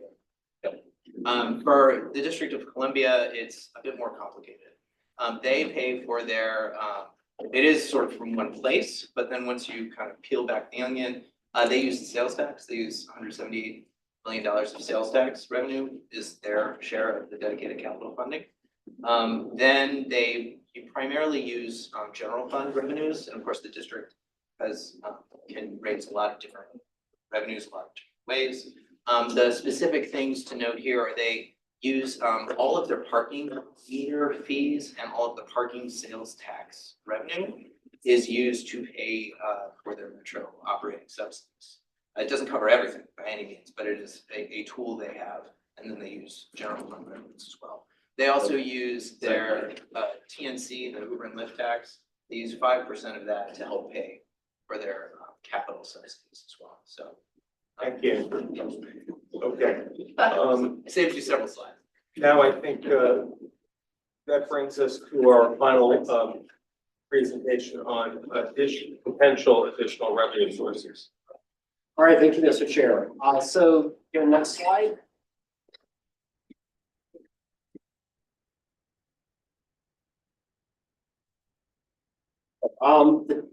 As part of the SJ28 resolution, the technical working group was charged with looking at examining the 10 that Andrew just walked through, and then looking at potentially up to 5. So I think the original idea is that, you know what, let's give you all legislators, elected folks across the region as many options as we can, serve as a really strong source of information and facts for everyone going forward. So we're looking at the 10 plus the 5. So next slide. So again, back to this map again, this is what we've looked at to date. So the idea is that with these 10, we would extend the analysis to, we would refine the NBTC district numbers like we talked about. We need to make some adjustments on sales tax and some others, maybe some updated data out there. Extend those 10 to the PRTC district, which would encompass OmniRide, BRE, and then also look at the statewide sources. We looked at a couple of those statewide already, to take those 10 to the statewide level. Again, I'd end up with basically almost 45 sets of numbers But it's a really, really good amount of information because there is a strategy down the road about what is, in order to maintain that partnership between the Commonwealth and all of our local jurisdictions, resources coming from both sides to meet all those growing needs. So that's the bigger higher level frame. And so that's where the working group is moving towards. We have the 10, and then we have a discussion about the next topic. So if you can go to the next slide. So you're only going to see 4 on here. So we had a good conversation with the working group, and we kind of left the last one open to see if sure all of you may have ideas of something you may want to look at. So I'm going to walk through these very briefly. We haven't done a whole lot of a deep dive into this. We wanted to get a little bit, enough information we can explain conceptually what it is before we go too far down to the weeds, really analyzing. So the first one is a regional highway use fee. So basically that is a tax on vehicles that are extremely fuel efficient, your electric vehicles, your hybrid vehicles. That has been levied at the state level for a couple of years, but it was never done at the regional level. So if you look at some of the sources we've looked at already, there's like a state level and then a regional overlay. Kind of you'll see that parity over and over again as we walk through some of these. Like I said, this one exists at the state level. We're thinking that might be something similar to the state gas tax, regional gas tax, state hub, regional hub. So we were looking at that. What does that mean for the METC district? We didn't do numbers yet, but we did a little bit of research, like well, how many hybrid vehicles, battery electric vehicles, and those ones would be eligible are in these districts. And I don't think it would really surprise anybody. 53.4% of all hybrid plug-in hybrids and battery electric vehicles are in the METC district. Doesn't really surprise anybody. You add on the PRTC district, that's 10.6% more. So you're basically looking at like 65% of all battery electric and hybrid vehicles are in Northern Virginia. So it might make sense in one of those things looking at down the road. Something the fees range right down from the state, anywhere from $6.66 to $128. It's based on weight and a couple other factors. You can divide this up a couple different ways. But that was for one of those regional state parities. We thought this is one that really made sense for us to look at and examine. The next one is the regional income tax. That was a much easier, obviously, to explain. The state levies a income tax on wages earned in the state. Wages, salaries, investments, and other forms of income that are subject to the state income taxes. The idea is that we have a state income tax. Is there an opportunity or analysis looking at a local income tax within the METC district or the PRTC district or both? Stepping back and looking at a little bit, Maryland has that type of structure. Maryland, there's a state level, and then Prince George's County and Montgomery County each levy a county level income tax. I think those are both administered by the state and money flows back to the counties. DC is a little bit different because it is a city state, but they do have basically effectively a rate that you would consider potentially meeting that same type of definition. Right now in Virginia, it's 5.75%, and then you add on something on top of that within those districts. So that's something, it's one of those ones we've done some back of the envelope. There is a pretty significant potential revenue source generation there, but something we wanted to put out there as we're trying to tackle these really big problems. Something for us to, again, look at, generate some data, not making any decisions on the pros and cons of it, because providing you all really good information. The next one is again, statewide and or regional retail delivery fee. So as we know, post-pandemic, retail delivery fees, retail delivery has really skyrocketed. I don't think the trend is going to slow down anytime soon. Maybe at some point it will plateau. But the idea is that a fee is attached to each one of the deliveries that are made. There are a lot of different ways to administer it right now. Across the country, Colorado and Minnesota are the only 2 states that have actually implemented this. They've done it either as a piggyback on the sales tax or as an individual fee. There are several other factors they've taken into consideration, like equity. Are there a certain number, like certain value of transaction? You have to get over a certain value of the transaction before you impose it. So trying to figure out some of those nuances. Those are both relatively new fees that are out there. So I think folks are still watching them and learning them. A couple other states are watching them very closely, and some haven't quite implemented it yet, but they're looking at it right now and hoping to learn from them. How that money flows for the ones that are out there now. You can divide it up a couple different ways. You can put it in a trust fund, some of them give it to the locality where it goes, some of it goes to a transit agency, some to a transportation district, some to a DOT. So lots of different ways you can do it, but it gets at that nexus with transportation and congestion.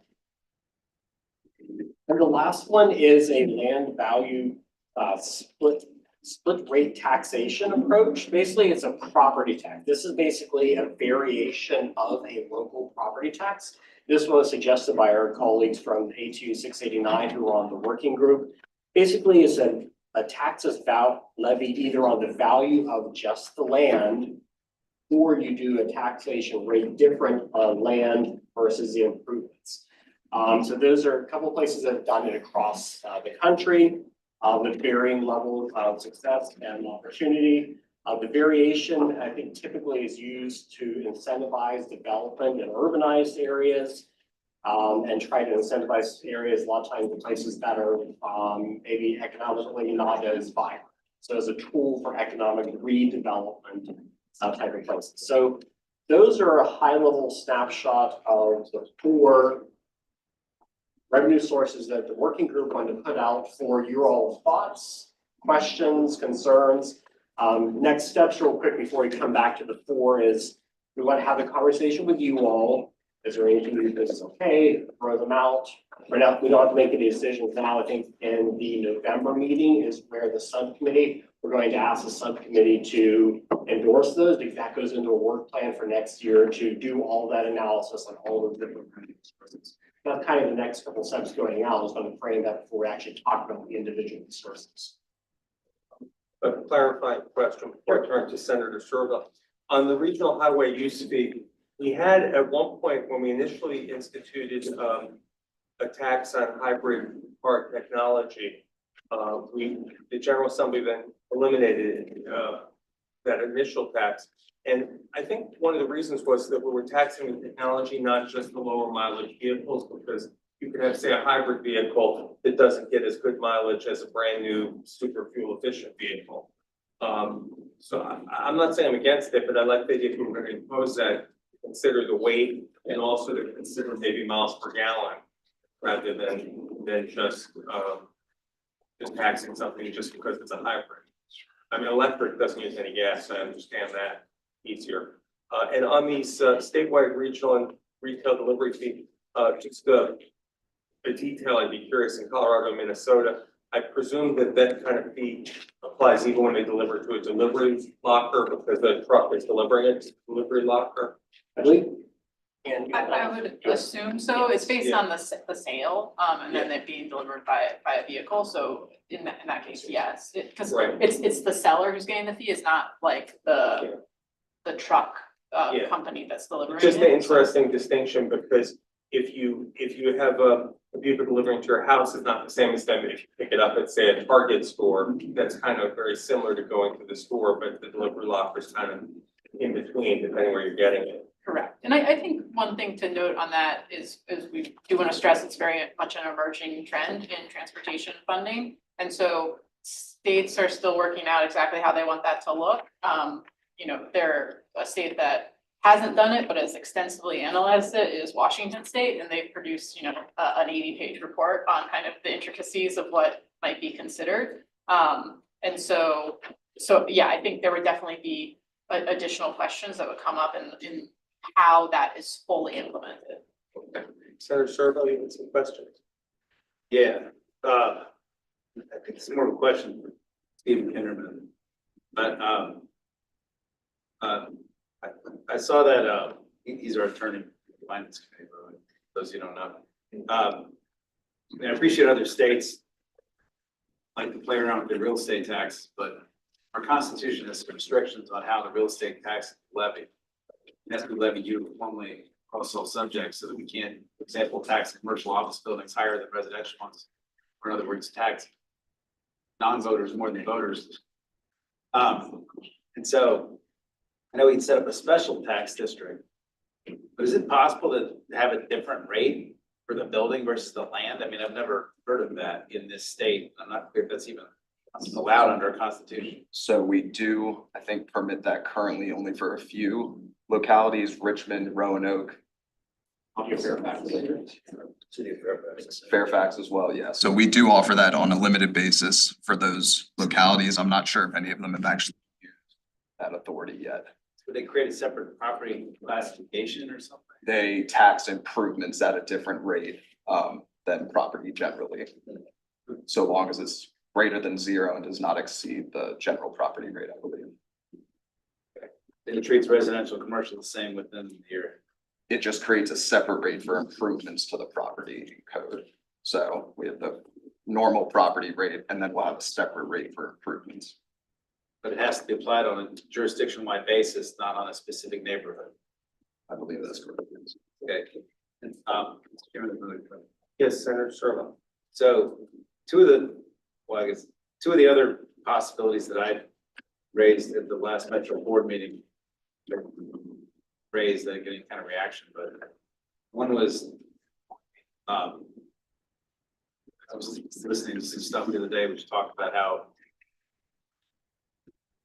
other areas recapture the public investment made in transit services by having special tax districts around the tax stations to recapture the value the public is creating in those areas to help fund the transit improvement. I know we've already done that, Silver Line, to pay for the thing. We haven't done it.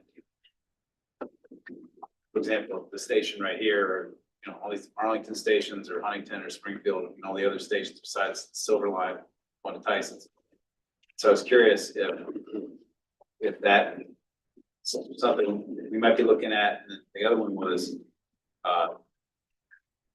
saying, I think I was listening to a podcast or something. So you talked about in other jurisdictions, they generate significant revenues by selling the air rights on top of stations, the development air rights above stations. So that whoever it is living on top of the building on top, whatever, perpetually paying some money in it. I don't feel like the Metro's been doing more of that lately, but that's barely been maximized in terms of our entire system, whether that's been evaluated or not. On the tax districts, we're actually doing some research now, working with all of your local jurisdictions to pull together a comprehensive list of all those different special tax districts we've been talking about, whether it's a TIF or overlays and other things. So we're hoping to report back about the next meeting with a comprehensive list of what's out there, what things are being used. What about the development rights? And the air rights. Just on the challenge we have with WMATA and development rights in the Commonwealth of Virginia, they actually don't own much land. And so most of the land that's around the stations, and this is even the case for Erie and others, is actually locality or privately owned. There are elements in the District of Columbia and over in Maryland where WMATA does have land and they are offering that value, but the opportunities are not very big for WMATA owned land here in the Commonwealth. So that's the challenge of that. Mr. Chair. Why don't you answer and then, yes. I just want to add to Kate's comments that WMATA has an extensive joint development program, and I think it brings about $20 to $30 million a year into the operating budget. And so, there is more work to do in Virginia, but WMATA is actively pursuing as many joint development opportunities as we can. I've got a queue with first board members Medberg and Supervisor Alcorn, then Senator Boyce. Thank you, Mr. Chair. I believe Delegate Sickles was in attendance as well at the COG retreat at the end of the summer. And what's that? Was there, you are? I don't remember anything. You were there, you were there. Remind us what you remind us what the It committee is a nice hotel in Cambridge, Maryland. You were sitting in the corner. Anyway, no one was jumping, no jurisdiction was jumping at the property tax thing, and we all know the challenges we have here in Virginia, given there are no local electeds here except for Walter on this committee. So just reminding folks, in fact, I was at a council forum last night over Alexandria, and I can assure you that property tax increase, like, just sort of keep that in mind. And I still think, I know there's the transient occupancy tax you have listed in Cambridge, but I still think that there's something that we should look at beyond just that. It's a potential fifth or sixth or whatever. And I don't think we should give up the airport discussion entirely. Because, I mean, I've seen it, and, the hotel bill, in fact, I just had a meeting with the governor and the secretary in Richmond, we stayed in Richmond overnight. And you get the bill, and there's, the room rate, and then there's like 6 fees. Yeah, there's their version of a transit occupancy tax, but then there's like 4 or 5 others going to dedicated sources. So I still think there's that potential beyond that. But you're showing. What's that? Did Amtrak lawyer. Okay, Supervisor Alcorn. Thank you, Mr. Chairman. Actually, between, most of my points are made, thanks for asking about the Constitution. On the land value tax in particular, real estate taxes already carry a disproportionate burden in the fund level services, primarily schools. So really hesitant to do anything that would require more real estate tax, even if it's just on the land. The special tax districts, same thing, the real estate burden there is significant. And just as a reminder, for the Dulles rail tax, the landowners came to that petition for those tax districts that then were approved by Fairfax County, but then. And they all sued over the valuation.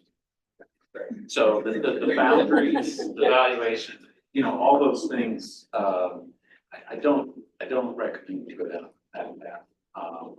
The other thing in terms of revenue source number 5, I would ask staff to take a look at. This might not be a huge amount, but I-66 inside the Beltway currently is pulled during rush hour into the city. But the quote unquote reverse commute, which is now given the employment in Dulles corridor, is not. So I realize looking at that may raise some legal issues or other questions. It's not simple, but I think knowing how much might be generated from that, and then perhaps having us discuss the fairness of reason of putting that in. Yeah, thank you. I'm gonna add on, my opposition to putting on any more burden onto the, homeowners and the property tax.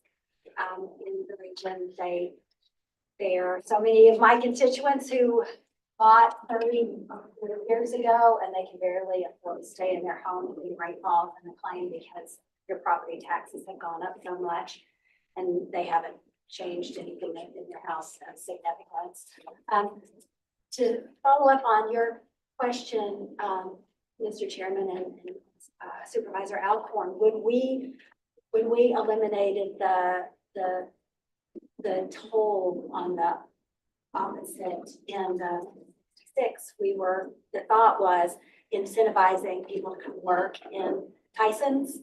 It was still kind of fledgling and had not really taken off yet. And so I remember those discussions very clearly. I am interested in a concept around the regional income tax for individuals, and would be interested in seeing what would be generated there, and that would be fair and reasonable to give our localities that power. I know that we're going through currently a process to look at the way we're taxing everything in Virginia, so this is probably a good time to do it. Then I heard from someone else about the land value tax split, and I'm interested in that, but I don't know that I can. Thank you. So if I get with some context and clarification, I think part of what we're looking for is, as we continue this conversation, whether would you like us to look at some of these, we can come back with an updated list, some of which may be for revenue, some of them may be maybe on the land tax valuation, a little bit more education about what it is, what are the implications, the policy implications, maybe potentially legal implications.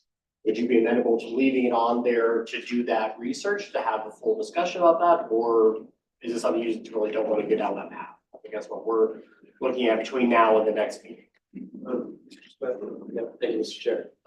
Alan or Andrew, I mean, why isn't, I guess an obvious question would be, why is a sales tax not on?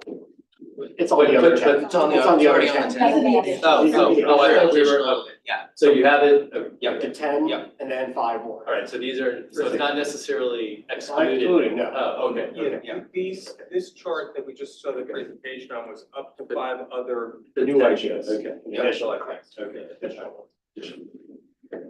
Mr. Chair, I have a question. I want to go back to something that Senator Sturgill was mentioning, was having this sort of evaluation matrix. I think that would be very helpful, half the staff, whether that happens here or following on. For all of you, what should those things that we're evaluating? The work that this staff had done is intended to be very analytical. What I think we're being asked to do is something that obviously is in subjectivity to this task force. So I think that we would like to get some direction on how we're gonna do that part of the evaluation. We can run the numbers, Sure. but I think knowing what that should be in that matrix will be very helpful. Yeah, let me recap the 3 that Senator Sturgill raised and then see if there are others that people have. One would be the revenue raised, potential revenue raised.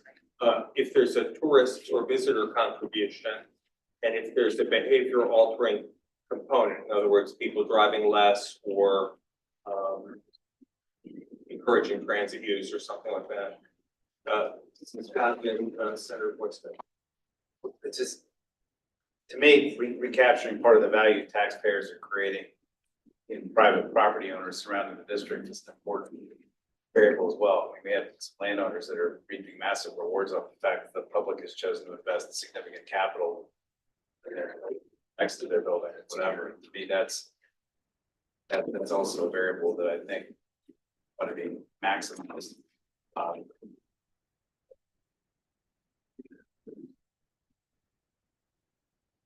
The other thing that I would just like to take into consideration is the current burden that individuals are already, paying. Because if they're already maxed out on a certain type of a tax, like a property tax, for instance, adding on to that doesn't make sense. Not a fair way of handling this. Supervisor Alcorn and then Delegate Simmons. Just to build on exactly that, that's where I was trying to get earlier. So perhaps in the comparisons, we could also have a section on existing funding sources. And so we can understand the proportionality. Would it be helpful to continue the work we did on looking at the peer rates as well? For that component, Peer rates meaning. with our colleagues across the river? Yeah. I just wanted to agree with Senator Sturgill on the wealth that's been created by this investment. There, I do not want property taxes overall increase in a quarter miles radius of these stations.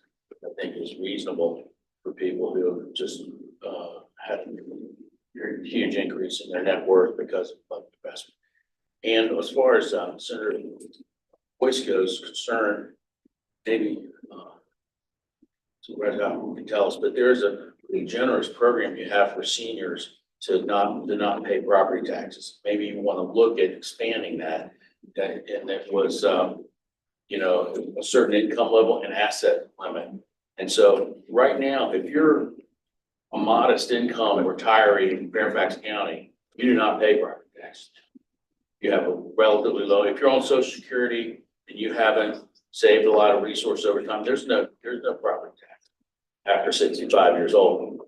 So that program can be adjusted to take care of the concerns, some of the concerns that Senator Boysko was speaking of.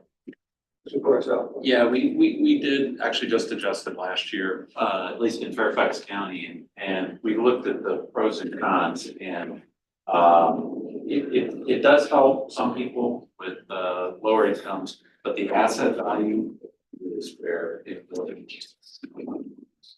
So it's a fairly narrow slice of our senior and disabled population, but take advantage of that. One second. And so we have a lot more people that make lower incomes that don't qualify for that. And so increasing their tax burden to help somebody that's just below it's tricky.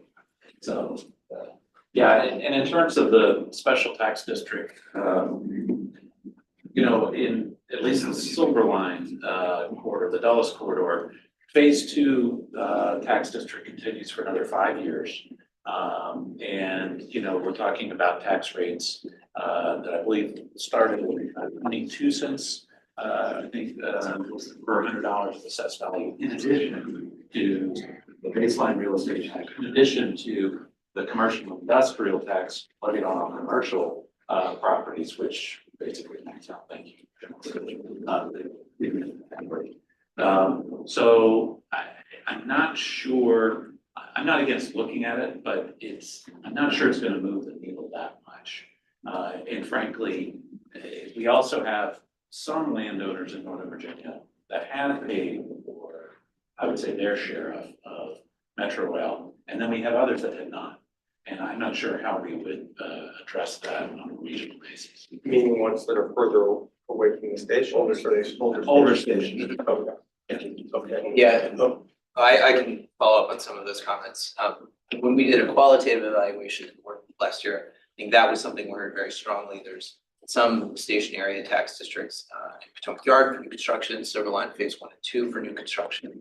There are some tax increment financing for local projects in what you would consider station areas in Arlington. So it gets very complex, very quickly. I think another thing that came up as well is the concept of we're looking for new tools, not existing tools. And that the need is stable repair and operating, and there tends to be a lot of these value capture tools are for construction, not necessarily for what we're trying to solve for, which granted, it's still something we're trying to get our. Well, there's a lot of things there. Let's get very technical. I think that at some point we decide maybe D&B moves. Can come up with how much each of the parties to the compact has to do, but are we gonna stick in Virginia with the 50-50 cost share that we have now? We have not decided whether we're gonna have that or the state can do more. You know, the state can do a lot less because we just didn't have to do it. We did this year. So, which is get up to 50%. I'd like to do that, you know, keep that going and maybe pay for this whole thing with the general fund. The state's doing pretty well, but there's a lot of competing interest in people trying to come up and don't value this system, our system as much as we do. But that's all I'll say right now. But we need to decide how much the state's going to do and how much the locality is going to do, and all these choices of revenue raisers, are they going to be imposed at the state level or the first? Senator Blister. Yeah, I just think it's important that we remember and keep in mind the revenues generated and, you know, contribute to the entire economy, not just to Northern Virginia, but this is really one of the big engines of our economy. And so I don't think it is unreasonable to consider statewide funding source. Thank you. Okay, is there more on this? Before we move on to additional discussion, we do have public comment on our agenda. Is there anyone from the public who came forward who wanted to address this today? We have up to 3 minutes here. I took some notes and I just want to make sure they're captured. That some of this is going to be a little bit redundant, but I just want to make sure that considering these, we're not going to be able to get to all of them. But Mr. Smedberg mentioned capturing revenue from visitors, which is of interest to me. How small rental car revenue would be, whether it's TOT or the possibility of airline tickets or aircraft tickets or whatever the tickets there are. There was discussion about reverse commute tolling on I-66. Senator Sturgill raised the idea of a grid, which I think we captured, right? There was also the idea of taxing for parking space. I don't know if that's done elsewhere in this country. We could find out a little bit about that. There was also Secretary Miller talked about cost containment strategies and efficiencies. I don't know if there is a way to find out if our bus agencies do report average passenger occupancy on a bus. I don't know if we have those statistics available to us versus, the peak ridership versus low ridership and how efficient we are. And there's already been studies on that. There was, some discussion again about local bus services, consolidating. I guess that's being done in DMV moves. So maybe what we can do is just get an update from DMV moves when that's concluded. And then, I don't know if there are information available about the benefits or costs of transit-oriented development versus the cost of, road widening or investing in roads versus transit-oriented. And I think Delegate McClure asked a simple question, which is just if we can get an update on the Arlington case study. Those were my notes. I think we've got a lot to consider for our agenda for the next meeting. Was there anything else that has not been mentioned today? The chair, just on that, and it was briefly touched on the revenue sources, the new revenue sources. I would just like to see a little more background on how effective those new sources were in the other places that you mentioned. You mentioned Maryland, you mentioned County as a regional tax. And then all these other ones that you referred to, I think you mentioned the statewide regional literacy, I think you said California. So just to see that background, how it's working and how effective it was. Maybe the technical work group can take this all in and distill it down to what's manageable to report for our next meeting on November 12th. November 12th is scheduled to be our final subcommittee meeting for 2024. And I believe that the DMV moves is going to have its final meeting or a meeting on November 8th. And a meeting. So they won't have a final report at that time. I mean, I think that, we'd like to try to have something right here. Okay, well, if there is anything conclusive, which I guess there won't be by November 8th, There might be a draft of something. anything that's public. We want to have something that we can put in your hands. Great. Are there any other comments from members of the subcommittee? Thanks everyone for bearing with us for the meeting, and thanks to the technical working group and all the presenters for the work that went into creating these presentations. Thank you. With that, we're adjourned.